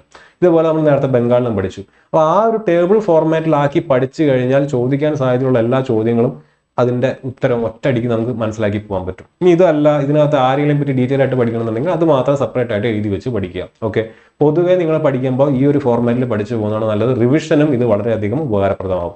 ഞാൻ നേരത്തെ പറഞ്ഞ പോലെ ക്രൊണോളജിക്കൽ ഓർഡറിൽ തന്നെയാണ് കൊടുത്തിരിക്കുന്നത്. 1849 തുടങ്ങിയ പ്രസ്ഥാനം എന്താണ്? പരമഹംസ മണ്ഡലി. പരമഹംസ മണ്ഡലി ബോംബെ കേന്ദ്രീകരിച്ച് തുടങ്ങിയ പ്രസ്ഥാനമാണ്. ഇതൊരു റിഫോം പ്രസ്ഥാനമാണ്, നവോത്ഥാന പ്രസ്ഥാനമാണ്. അതിന്റെ ഫൗണ്ടേഴ്സിന്റെ പേര് ഓർത്തിരിക്കുക. ധഡോബ പാണ്ഡുരാങ് മേധാജി ദുർഗാറാം. ധഡോബ പാണ്ഡുരാങ് മേധാജി ദുർഗാറാം. 1864 വേദസമാജ്. ഇപ്പൊ ചോദ്യം കണ്ടതാണ്. വേദസമാജ് തുടങ്ങിയ വർഷമാണ് ചോദിച്ചിരിക്കുന്നത്. 1864.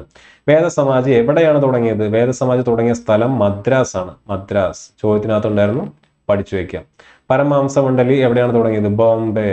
ബോംബെ. ഇത് റിഫോം മൂവ്മെന്റ് ആണ്. കെ.സി. സെൻ ആരാണ്? കേശവ് ചന്ദ്ര സെൻ. ശ്രീധരലു നായിഡു. ശ്രീധരലു നായിഡു. ഞാൻ നേരത്തെ കേശവ് ചന്ദ്ര സെൻ 1866 ബ്രഹ്മ സമാജ് എന്ന് പറയുന്ന പ്രസ്ഥാനം ബ്രഹ്മസമാജ് എന്ന് പറയുന്ന പ്രസ്ഥാനം ആരംഭിച്ചിരുന്നു. ബ്രഹ്മസമാജ് ഓഫ് ഇന്ത്യ എന്ന് പറയുന്ന പ്രസ്ഥാനം ആരംഭിച്ചിരുന്നു 1866. അതിനുശേഷം അദ്ദേഹം എന്ത് ചെയ്യുന്നുണ്ട്, ആ ആശയം, ബ്രഹ്മസമാജിന്റെ ആശയം സ്പ്രെഡ് ചെയ്യുന്നതിന് വേണ്ടി ബോംബെയിലും മദ്രാസിലും പോകുന്നുണ്ട്. അപ്പൊ മദ്രാസിൽ ഓൾറെഡി വേദസമാജ് എന്ന് പറഞ്ഞുകൊണ്ട് 1864 ശ്രീധരലു നായിഡു എന്ന് പറയുന്ന ഒരു വ്യക്തി ഒരു പ്രസ്ഥാനം തുടങ്ങിയിട്ടുണ്ട്. 1864 എന്ന് പറഞ്ഞാൽ ബ്രഹ്മസമാജ് ഓഫ് ഇന്ത്യ തുടങ്ങുന്നതിന് മുന്നേ. ശ്രീധരലു നായിഡുവിനെ കേശവ് ചന്ദ്ര സെൻ കണ്ടതിന് ശേഷം 1871 ഈ പറയുന്ന വേദസമാജിനെ അതിന്റെ പേര് മാറ്റി എങ്ങനെയാക്കി, Brahmo Samaj of south India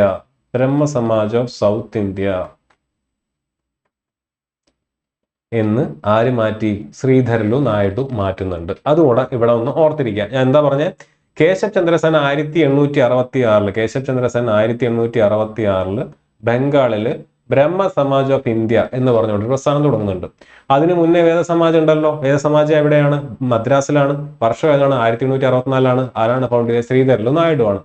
66 Brahmo Samaj of India found ചെയ്ത് കഴിഞ്ഞപ്പോൾ ഞാൻ വലിയ ഖേമനായിട്ടുള്ള നവോത്ഥാന നേതാവായതുകൊണ്ട് ഇത് ബംഗാളിൽ മാത്രം ഒതുങ്ങേണ്ടതല്ല എന്നുള്ളത് കൊണ്ടും കേശവചന്ദ്ര സെൻ എവിടെ പോകുന്നു, മദ്രാസിൽ പോകുന്നു. എന്നിട്ട് നായിഡുവിൻ്റെ അടുത്ത് പറയുന്നത്, ഞാൻ അവിടെ ഒരു സാധനം ഇങ്ങനെ തുടങ്ങി വെച്ചിട്ടുണ്ട്, എൻ്റെ പേര് ബ്രഹ്മസമാജ് ഓഫ് ഇന്ത്യ എന്നാണ്, ഇടിവെട്ട് ഐഡിയ ആണ്, അടിപൊളി സംഭവങ്ങളൊക്കെയാണ്.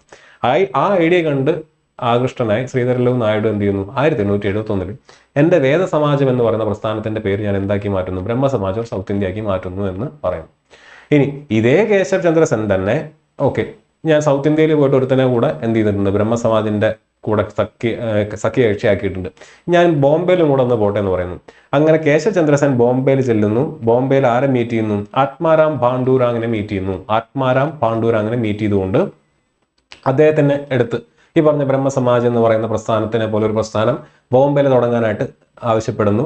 അതിന്റെ ഭാഗമായിട്ട് ആത്മാരാം പാണ്ഡുരാം തൊട്ടടുത്ത വർഷം 1866 ബ്രഹ്മസമാജ് ഓഫ് ഇന്ത്യ എസ്റ്റാബ്ലിഷ് ചെയ്യുമ്പോൾ തൊട്ടടുത്ത വർഷം 1867 പ്രാർത്ഥനാ സമാജ് എവിടെ കൊണ്ടുവരുന്നു, ബോംബെയിൽ കൊണ്ടുവരുന്നു എന്നുകൂടെ ഓർത്തു വയ്ക്കാം. ഈ ആത്മാറാം പാണ്ഡുരാങ്ങിന്റെ ശിഷ്യന്മാരായിട്ടാണ് പിന്നീട് എം.ജി. റാനഡെ, ഖാർവേ തുടങ്ങിയ നവോത്ഥാന നേതാക്കന്മാരൊക്കെ വരുന്നത്. ആത്മാറാം പാണ്ഡുരാങ്ങിന്റെ മാത്രമല്ല, ജ്യോതിബ ഫുലെ എന്ന് പറയുന്ന ഒരു നേതാവുണ്ട് തൊട്ടടുത്ത സംഘടനയുടെ, അദ്ദേഹത്തിന്റെയും ശിഷ്യന്മാരായിട്ടാണ് ഇവർ വരുന്നത്. 1873 സത്യശോധക് സമാജ് എന്ന് പറയുന്ന സംഘടന ആരംഭിക്കുന്നത്, ജ്യോതിബ ഫുലെ ആരംഭിക്കുന്നത്. ജ്യോതിബ ഫുലെ സത്യശോധക് സമാജ് എന്ന സംഘടന ആരംഭിക്കുന്നു. ജ്യോതിബ ഫുലെ വളരെ വളരെ വളരെ ഇമ്പോർട്ടൻ്റ് ആയിട്ടുള്ള വ്യക്തിയാണ്. കുറച്ച് കൂടെ കാര്യങ്ങൾ അദ്ദേഹത്തെ പറ്റി നിങ്ങൾക്ക് പഠിക്കാനുണ്ട്. തൊട്ടടുത്ത വർഷം അല്ലെങ്കിൽ 1875 ആര്യ സമാജ് എന്ന് പറയുന്ന പ്രസ്ഥാനം ആരംഭിക്കുന്നു. നേരത്തെ രാജാ റാം മോഹൻ റായിയുടെ 4 ശരിയായിട്ടുള്ള ഉത്തരങ്ങൾ അല്ലെങ്കിൽ ശരിയല്ലാത്ത സെന്റൻസ് ഏതെന്ന് ചോദിച്ചാൽ നമ്മൾ കണ്ടാണ് ഹി ഫൗണ്ടഡ് ആര്യ സമാജ്. അതായിരുന്നു തെറ്റായിട്ടുള്ള അതിനകത്തുള്ള സ്റ്റേറ്റ്മെന്റ് എന്ന് പറയുന്നത്. അപ്പോൾ ആര്യ സമാജ് ഫൗണ്ട് ചെയ്തതാരാണ്, ദയാനന്ദ സരസ്വതി. ആര്യ സമാജിന്റെ ഒരു ഹെഡ് ക്വാർട്ടേഴ്സ് പിന്നീട് എങ്ങോട്ട് മാറ്റുന്നുണ്ട്, ലാഹോറിലേക്ക് മാറ്റുന്നുണ്ട്. കാരണം ലാഹോർ എന്ന് പറഞ്ഞാൽ പഞ്ചാബ്, സ്വാതന്ത്ര്യത്തിന് മുന്നുള്ള ഇന്ത്യയിലെ പഞ്ചാബില് പ്രധാനപ്പെട്ട ഒരു നഗരമായിരുന്നു ലാഹോർ. ഈ ലാഹോർ കേന്ദ്രീകരിച്ചാണ് അന്നത്തെ പ്രൊമിനന്റ് ആയിട്ടുള്ള ലാലാ ലജ്പത് റായ്, അവിടെ കൊടുത്തിട്ടുണ്ട് ലാലാ ലജ്പത് റായ്, അതുപോലെ തന്നെ അജിത് സിംഗ് എന്ന് പറഞ്ഞാൽ ആരാണ്, ഭഗത് സിംഗിന്റെ അമ്മാവൻ. ഇവരെല്ലാം പ്രവർത്തിച്ചിരുന്നത് പഞ്ചാബിലാണ്. ആ പഞ്ചാബിൽ ഇവർക്ക് അല്ലെങ്കിൽ ഈ പറഞ്ഞ ലാലാ ലജ്പത് റായ്ക്കും അജിത് സിംഗിനൊക്കെ മുന്നോടിയായിട്ടുണ്ടായിരുന്ന വ്യക്തിയാണ് ആര്, ദയാനന്ദ സരസ്വതി. അദ്ദേഹമാണ് ആര്യ സമാജ് എന്ന് പറയുന്ന പ്രസ്ഥാനം ആരംഭിച്ചത്. ആര്യ സമാജിന്റെ പ്രധാനപ്പെട്ട ഒരു ക്യാപ്ഷനാണ് ബാക്ക് ടു ദ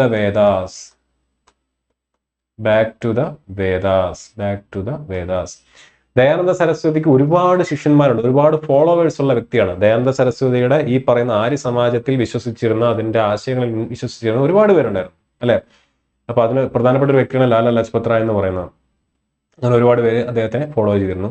പക്ഷെ ഇതൊരു റിവൈവൽ മൂവ്മെന്റ് ആണ്. റിവൈവൽ എന്ന് പറഞ്ഞാൽ വേദങ്ങളിൽ ഊന്നിയിട്ടുള്ള ഒരു പ്രസ്ഥാനമായിരുന്നു ഇത്. റിവൈവൽ എന്ന് പറയുമ്പോഴും ഇവർ മുന്നോട്ട് വെച്ച ആശയങ്ങൾ നമ്മൾ നേരത്തെ പറഞ്ഞ ധർമ്മസഭ പോലെ, രാധാകാന്തി ദേവിന്റെ ധർമ്മസഭ പോലെ, ബ്രഹ്മസമാജിന് എടുത്ത ധർമ്മസഭ പോലെയല്ല. ആര്യ സമാജ് എന്ന് പറയുന്നത് എന്താണ്, വളരെ പ്രോഗ്രസീവ് ആയിട്ടുള്ള ഐഡിയാസ് മുന്നോട്ട് വെച്ചിട്ടുള്ള വ്യക്തിയാണ്. അദ്ദേഹം ജാതി വ്യവസ്ഥയ്ക്ക് എതിരായിരുന്നു ഈ ആര്യ സമാജിന്റെ ആശയങ്ങളെല്ലാം. അതുപോലെ തന്നെ സ്ത്രീകളുടെയും വിവാഹപ്രായം, കുട്ടികളുടെ വിവാഹപ്രായം ഉയർത്തുന്നതിനകത്ത് വളരെയധികം അതിനെ സപ്പോർട്ട് ചെയ്തിരുന്ന ഒരു വ്യക്തിയാണ്. പക്ഷെ back to the Vedas, Vedic സംസ്കാരം, വേദിക് കൾച്ചറുമായിട്ട് മുന്നോട്ട് പോകണമെന്നാണ് അദ്ദേഹം ആഗ്രഹിച്ചിരുന്നത്. വേദിക് കൾച്ചർ എന്ന് പറയുമ്പോൾ ഋഗ്വേദിക് കൾച്ചർ ആണെന്നുള്ള കാര്യം കൂടെ ഓർത്തിരിക്കുക. അടുത്ത 1887 ദേവസമാജ് എന്ന് പറഞ്ഞൊരു പ്രസ്ഥാനം തുടങ്ങുന്നു. ദേവസമാജ് റിഫോം മൂവ്മെന്റ് ആണ്. ശ്രീ ശിവനാരായണൻ അഗ്നിഹോത്രി എന്ന് പറയുന്ന വ്യക്തിയാണ് അദ്ദേഹം അത് ഫൗണ്ട് ചെയ്തത്. 1893 widows home association reform movement ആണ്. കാർവേയും റാണഡയും, ഈ കാർവേയും റാണഡയാണ് ഞാൻ നേരത്തെ പറഞ്ഞ ആത്മാറാം പാണ്ഡുരാങ്ങിന്റെയും അതുപോലെ തന്നെ ജ്യോതിബ ഫൂലെയുടെയൊക്കെ ശിഷ്യത്വം സ്വീകരിച്ചിട്ടുള്ള വ്യക്തികൾ. ഓക്കെ, ഇനി 1905 എന്ത് തുടങ്ങുന്നു? സെർവൻസ് ഓഫ് ഇന്ത്യ സൊസൈറ്റി ആരംഭിക്കുന്നു. ആരാണ്? ഗോപാലകൃഷ്ണ ഗോഖലെയും MG റാണഡയും. സെർവൻസ് ഓഫ് ഇന്ത്യ സൊസൈറ്റി തുടങ്ങിയ വർഷം ഓർത്തിരിക്കുക, 1905. 1911 സോഷ്യൽ സർവീസ് ലീഗ് ആരംഭിക്കുന്നു. ആരാണ്? NM Joshi. Social service league ആരംഭിക്കുന്നത് NM Joshi. 1887 Indian national social Conference എന്ന് പറഞ്ഞുകൊണ്ട് ഒരു സംഘടന കൂടെ തുടങ്ങുന്നുണ്ട്. അതുകൂടെ ഒന്ന് എഴുതി വെക്കുക, നോട്ട് ചെയ്ത് പോവാ. Indian national social conference, INC തുടങ്ങുന്ന വർഷം 1885 ആണ് അല്ലെ. ഇന്ത്യൻ നാഷണൽ കോൺഗ്രസ് രൂപീകരിക്കുന്ന സമയത്ത് അതിന്റെ സ്ഥാപക നേതാക്കന്മാരുടെ ഇടയിലുണ്ടായിരുന്ന ഒരു പ്രധാനപ്പെട്ട ചർച്ചാ വിഷയമാണ് സാമൂഹിക നവോത്ഥാനം കോൺഗ്രസിന്റെ അജണ്ടകളിൽ ഉണ്ടോ? ഒരു പ്രസ്ഥാനം തുടങ്ങുകയാണ് അല്ലെ, കോൺഗ്രസ് എന്ന് പറയുന്ന ഒരു സംഘടന തുടങ്ങുകയാണ്. അത് ഇന്ത്യയുടെ സ്വാതന്ത്ര്യ സമരത്തിൽ വളരെയധികം പങ്കുവച്ചിട്ടുള്ള ഒരു പ്രസ്ഥാനം തന്നെയാണ്. അപ്പൊ അതിന്റെ ആദ്യത്തെ സ്ഥാപക നേതാക്കന്മാരുടെ ഇടയിലുണ്ടായിരുന്ന ഒരു ചർച്ചയാണ് ഈ പ്രസ്ഥാനം തന്നെയാണോ സാമൂഹിക പരിഷ്കരണത്തിന് വേണ്ടി, സാമൂഹിക നവോത്ഥാനത്തിന് വേണ്ടി മുന്നോട്ട് കൊണ്ടുപോകേണ്ടത്, അല്ലെങ്കിൽ വേറൊരു പ്രസ്ഥാനത്തിന്റെ ആവശ്യമുണ്ടോ? അപ്പൊ ആദ്യ കാലഘട്ടങ്ങളിൽ കോൺഗ്രസിന് പ്യുവർലി രാഷ്ട്രീയമായിട്ടുള്ള അജണ്ട മതി എന്നായിരുന്നു അവരുടെ തീരുമാനം. അപ്പൊ അതിന്റെ ഭാഗമായിട്ട് സാമൂഹിക, എന്നാൽ കുറച്ച് പേരെങ്കിലും പറഞ്ഞിരുന്നു എന്താണ്, സാമൂഹിക പരിഷ്കരണം കോൺഗ്രസ് അജണ്ടയായിട്ട് സ്വീകരിക്കണം എന്നുള്ളത്.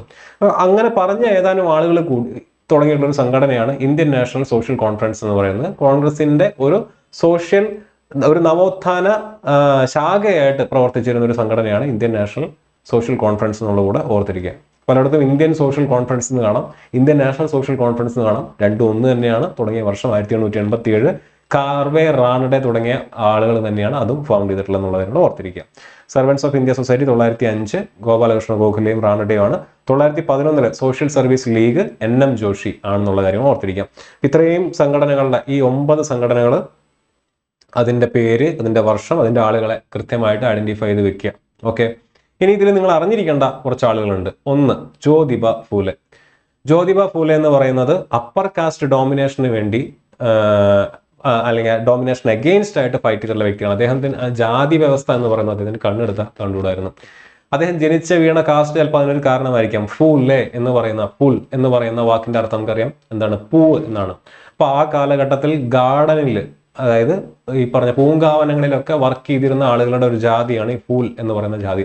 ഫൂലെ എന്ന് പറഞ്ഞ വാക്കിന്റെ അർത്ഥം അതാണ്. ജ്യോതിബ എന്ന് പറയുന്നത് അവിടുത്തെ പ്രധാനപ്പെട്ട ഒരു ദേവതയാണ്. അപ്പൊ ജ്യോതിബ ഫൂലെ എന്ന പേര് വന്നിരിക്കുന്നത് അങ്ങനെയാണ്. അദ്ദേഹത്തിന്റെ പ്രധാനപ്പെട്ട വർക്കുകളാണ് സാർവജനിക് സത്യധർമ്മ, ഗുലാംഗിരി, ദീനബന്ധു തുടങ്ങിയ വർക്കുകൾ.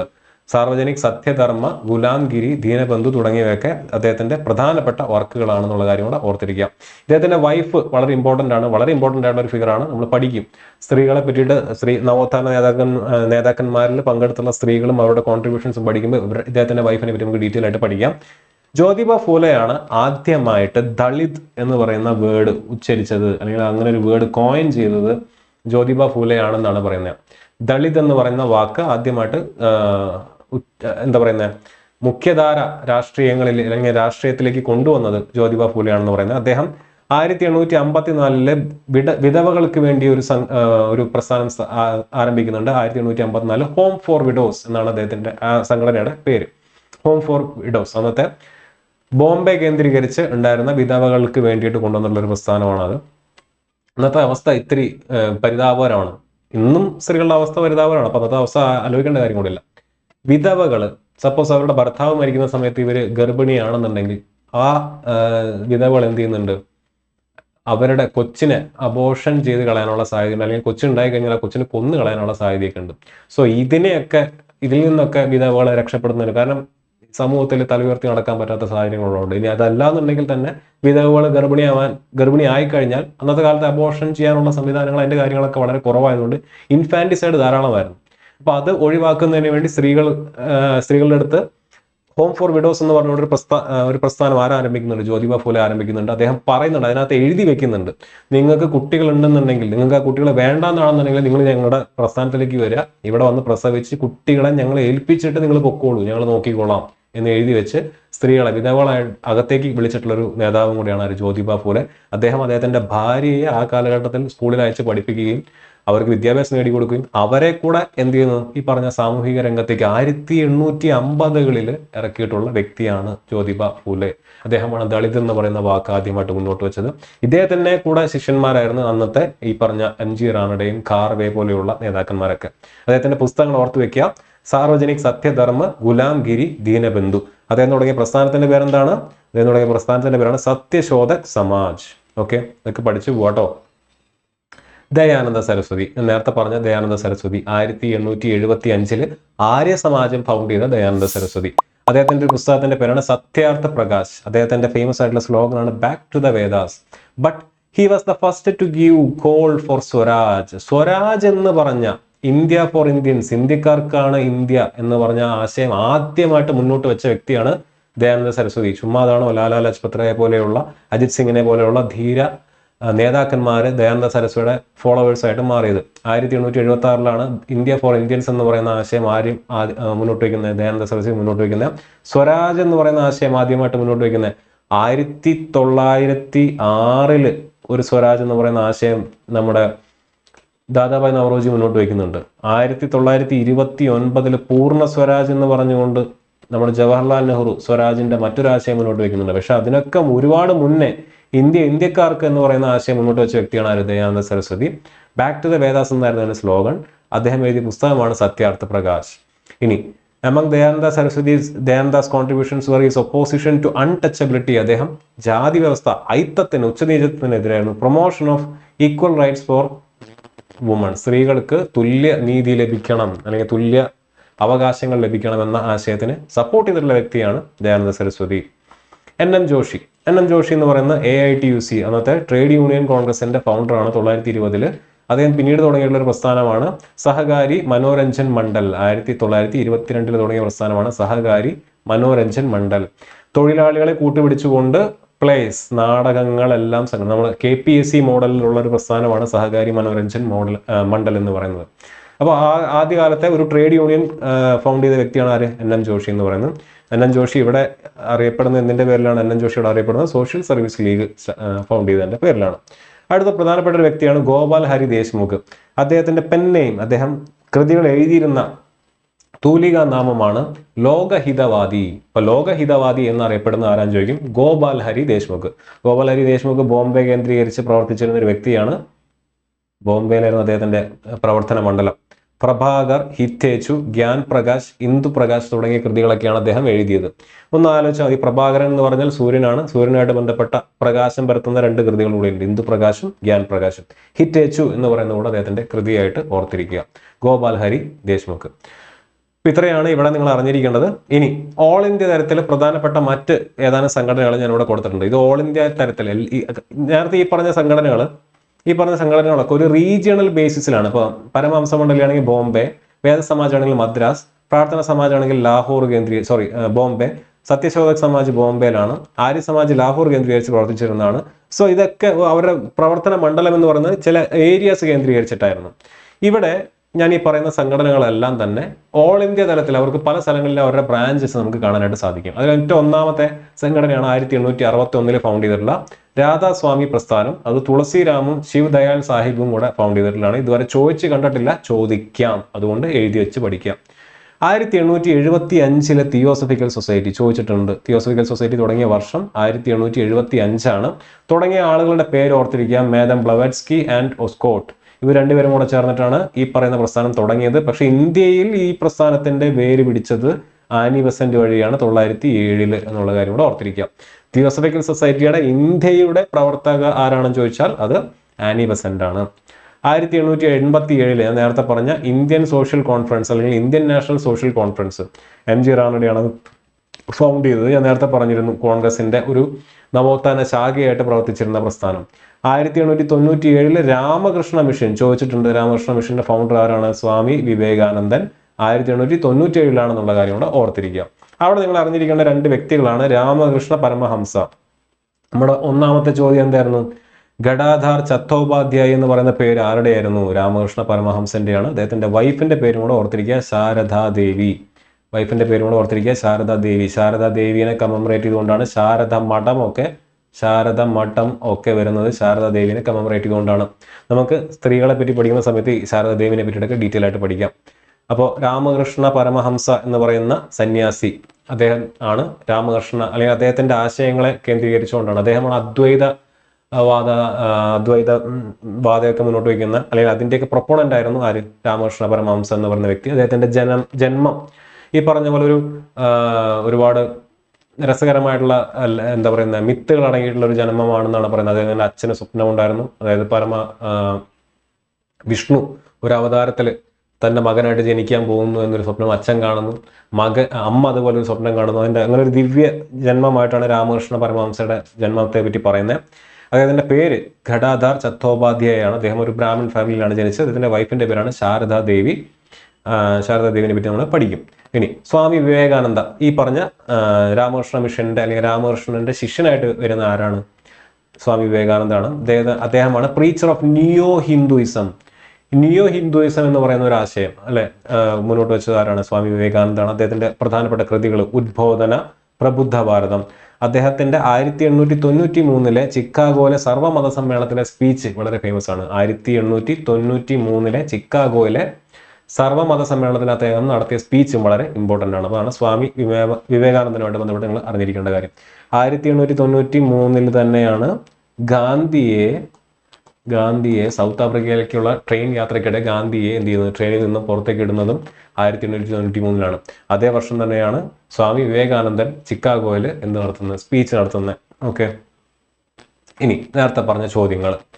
ഗഡാധാർ ചത്തോപാധ്യായ് ആരുടെ പേരാണ്? അറിയാലോ, ആരാണ്? രാമകൃഷ്ണ പരമഹംസ. സത്യശോധക് സമാജ് ഫൗണ്ട് ചെയ്തത് ആരാണ്? ജ്യോതിബ ഫൂലെ. പ്രാർത്ഥനാ സമാജ് ഫൗണ്ട് ചെയ്തത് ആരാണ്? സ്വാമി ദയാനന്ദ സരസ്വതി. പ്രാർത്ഥനാ സമാജ് ഫൗണ്ട് ചെയ്തത് ആരാണ്? ആത്മാറാം പാണ്ഡുരാങ് ആണ്. ദയാനന്ദ സരസ്വതി ഫൗണ്ട് ചെയ്തത് എന്താണ്? ദയാനന്ദ സരസ്വതി ഫൗണ്ട് ചെയ്തത് ആര്യ സമാജാണ്. ഓക്കെ, ഇനി വേദ സമാജ് ഫൗണ്ട് ചെയ്ത വർഷം നമ്മൾ പഠിച്ചാണ് 1864. എവിടെയാണ്? മദ്രാസിലാണ്. ആരാണ് ഫൗണ്ട് ചെയ്തത്? ഒരു നായിഡു ആണ് ഫൗണ്ട് ചെയ്തത് അല്ലെ. അദ്ദേഹത്തിന് ഹെൽപ്പ് ചെയ്ത ആളുടെ പേരെന്താണ്? KC സെൻ അല്ല. 1864. ഇതിനെ പിന്നീട് 1871 അദ്ദേഹം റീനെയിം ചെയ്ത് എന്താക്കി മാറ്റി എന്ന് പറഞ്ഞു? ബ്രഹ്മ സമാജ് ഓഫ് സൗത്ത് ഇന്ത്യ ആക്കി എന്ന് പറഞ്ഞു. കേശവചന്ദ്ര സെൻ ആണ് ഇതിന് ഹെൽപ്പ് ചെയ്തത്. ഇനി തിയോസഫിക്കൽ സൊസൈറ്റി ഫൗണ്ട് ചെയ്ത് ഇപ്പൊ പറഞ്ഞോളൂ. മാഡം ബ്ലവറ്റ്സ്കിയും ഓൾക്കോട്ടും കൂടെ ഫൗണ്ട് ചെയ്തത് 1875. Who had founded Ramakrishna mission found ചെയ്തതാരാണ്? Swami Vivekananda. Servants of India സൊസൈറ്റിയുടെ ഫൗണ്ടർ ആരാണ്? ഗോപാലകൃഷ്ണ ഗോഖലെ. ഏത് വർഷമാണ്? 1905.